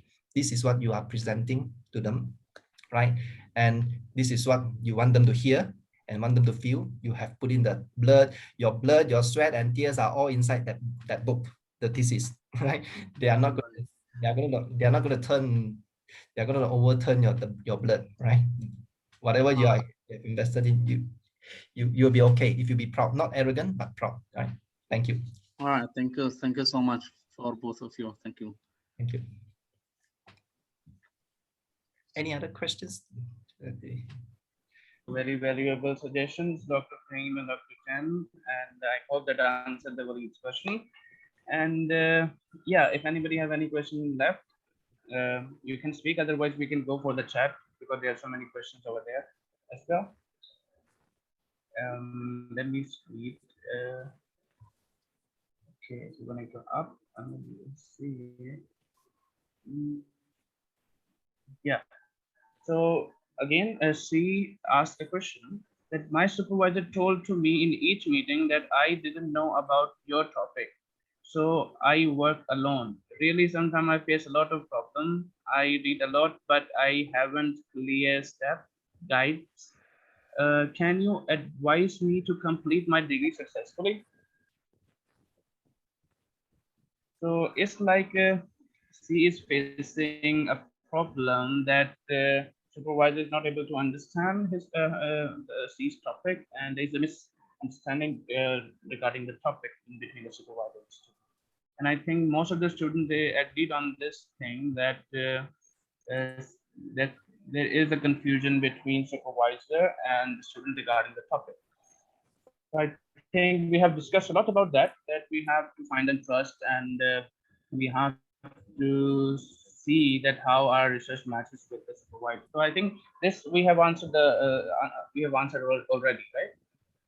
So yes, we will move forward towards the next question. How can we deal with psychological conditions, the delay of research, and the bad feeling for not doing the test or experiments and writing, especially in these days in the era of Corona and the MCO or EMCO. This question was asked by Ford. Yeah.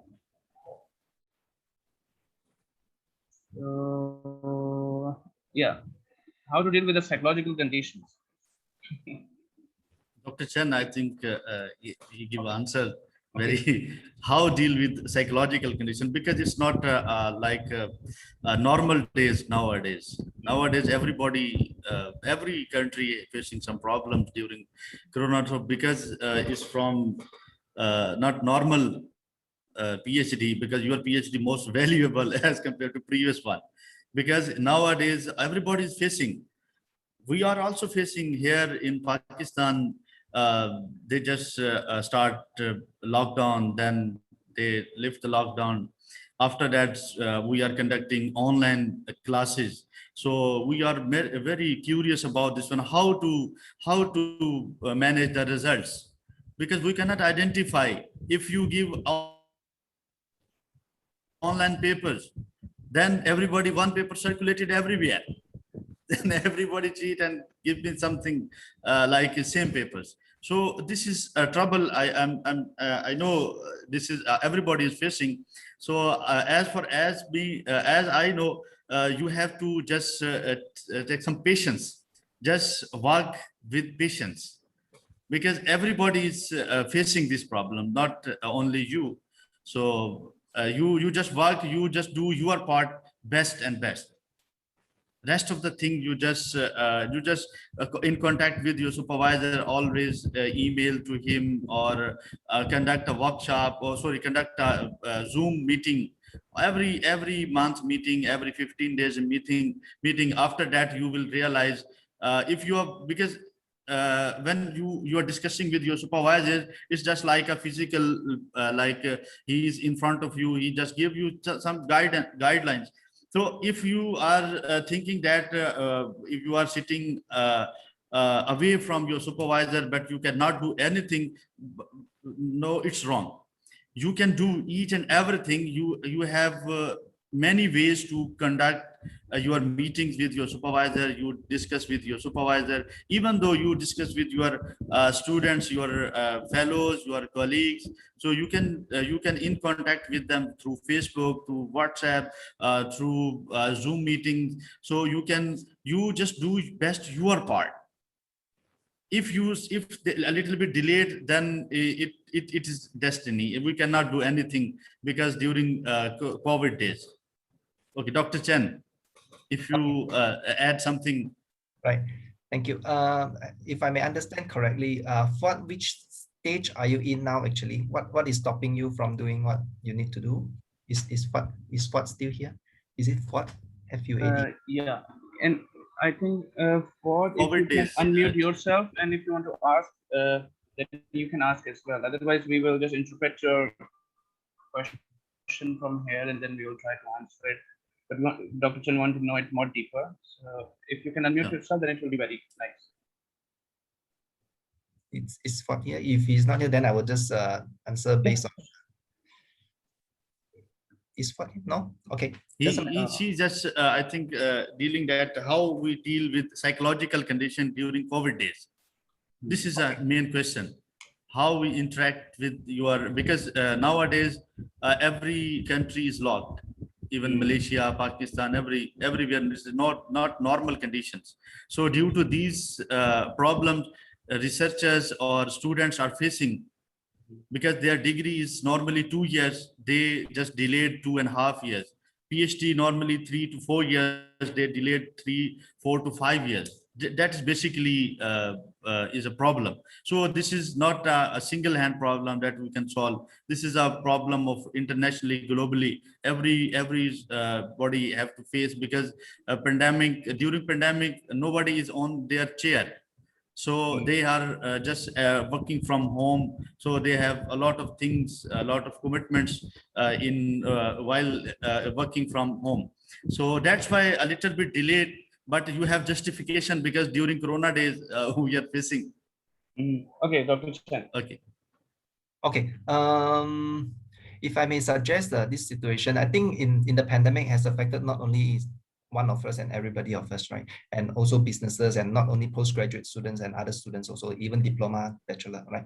And the only one thing that we need to really keep high in our spirits is really the spirits of going with the flow. Go with the flow is something that we really need to do, because we do not know. Next time, maybe it's another pandemic, Delta pandemic, or now is Corona, COVID-19, maybe COVID 2022. And the problem, where is actually the problem? The problem actually, the real problem actually is, the real problem comes when the pandemic stops us from doing what we want to do. And that's a problem. And that's exactly what Fuad is asking. The pandemic is stopping him from doing, right? If we don't allow this to stop us, then it wouldn't be a problem already. Yes. And what I would suggest Fuad to think about is, there are so many things in the research that we can do. Okay, in this pandemic, you cannot go out to collect data, understand? You cannot go out, maybe you cannot go to the lab to do your lab work, experiment. Okay, so the question that I mentioned before in my sharing session is, what can I do? WCID, right? What can I do in this moment? There must be something that you can do. Could it be polishing your literature review? Could it be reading more papers and support your problem statement? Could it be start writing the discussion part already a little bit based on your hypothesis? If later on you can just adjust it. Could it be fine-tuning your references? Could it be doing other parts of your thesis if you cannot do the things that you want to do? So when you can do the things that you can do later on, then you get other things ready already. You don't need to spend time on that. You just focus on a data collection, experiment, get the results, just patching here and there, then done. Because during the pandemic, you couldn't collect data, but you have done up the maybe discussion or maybe conclusion chapter already. So think about what can, because I don't exactly understand which stage of what is in now. So I would just generally describe and think about what we can do. There's definitely something that we can do. There's nothing, you cannot say there's nothing else you can do. Then you can graduate tomorrow. You can get a degree. There are so many things in your thesis that you can actually work on. So do that first. Yeah, thank you, Dr. Chen. I will just add up a little bit on this, and then I will conclude the session because we already lack of time now. So regarding the question which Dr. Fahim and Dr. Chen is discussing, I think because I am a current student there, and like about to submit my thesis, and what I've seen that because I've passed through the phase when there was no COVID and there was COVID, and during my PhD. So, how to manage it properly, how to manage your psychological conditions quite well. It's like you should be having some plan B with you. For example, there's so many things regarding your thesis that you can, when you are not in the premises of UPM, or sometimes maybe you are in your home country. It's not like something is stopping you from doing research.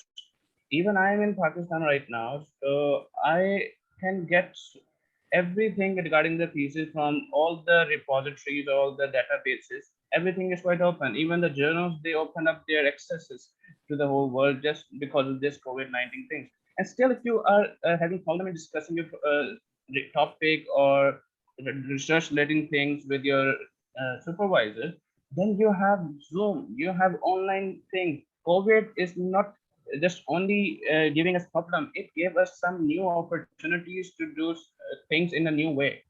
So right now, like for example, if I face some problem, I just WhatsApp my supervisor. If your supervisor is comfortable in that, then you can WhatsApp, you can email, you can you can just arrange a meeting with your committee members and try to discuss on Zoom.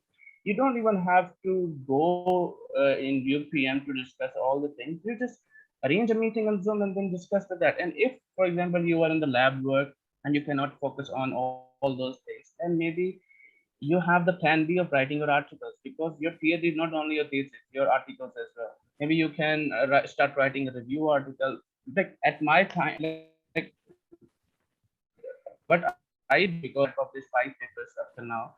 So even like 3 or 4 are submitted already in this time. And how I was able to do that? It's like when I gave my thesis to my supervisor, Or for example, if I'm stuck in something, if I'm bored in writing thesis for some time for 1 week, I have the plan B. Plan B is like start writing the article which I'm in 24 articles pending, and then I little bit I just try to input in there.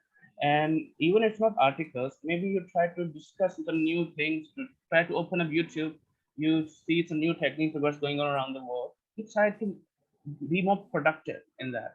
In that way, you will be able to manage your time well, and even if it's the problem COVID, MC, or lockdown, you will be able to successfully cope with it. So, like, uh, I have used this strategy. It works for me, and I just want everybody to be positive, like Dr. Chen said in his presentation. And also Dr. Fahim also told that be positive. And if you are positive, even in the adversity, everything will go well for you. So that's all from my side. And if anything Dr. Chen and Dr. Fahim want to say before we end up the session, then the floor is yours.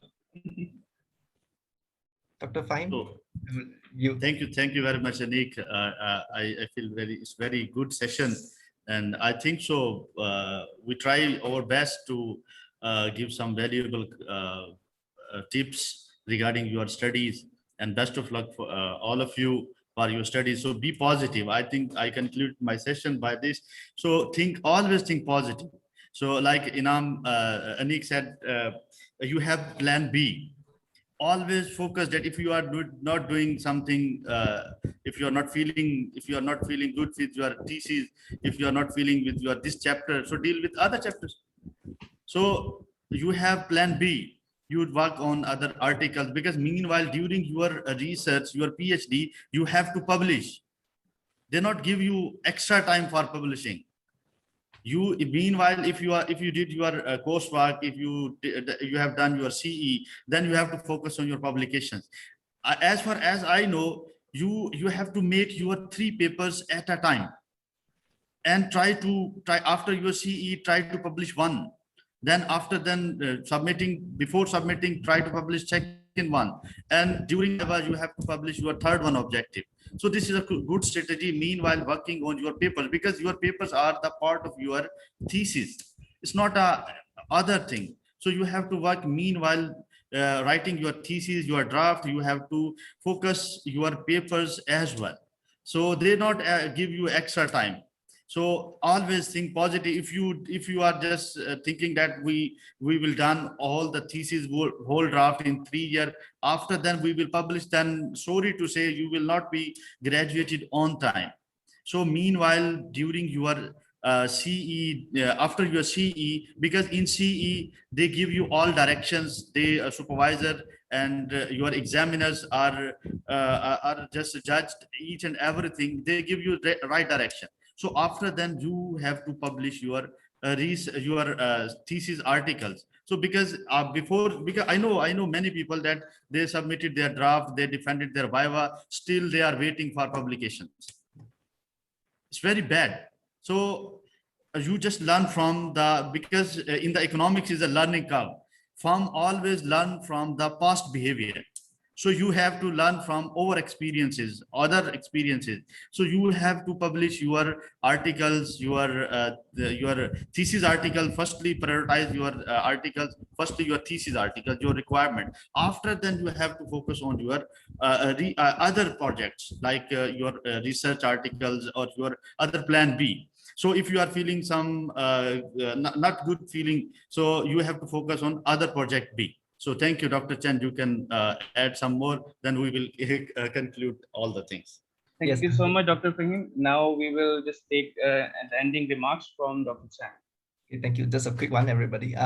For me, I think the only thing you need to really keep in mind is really your research, your way, right?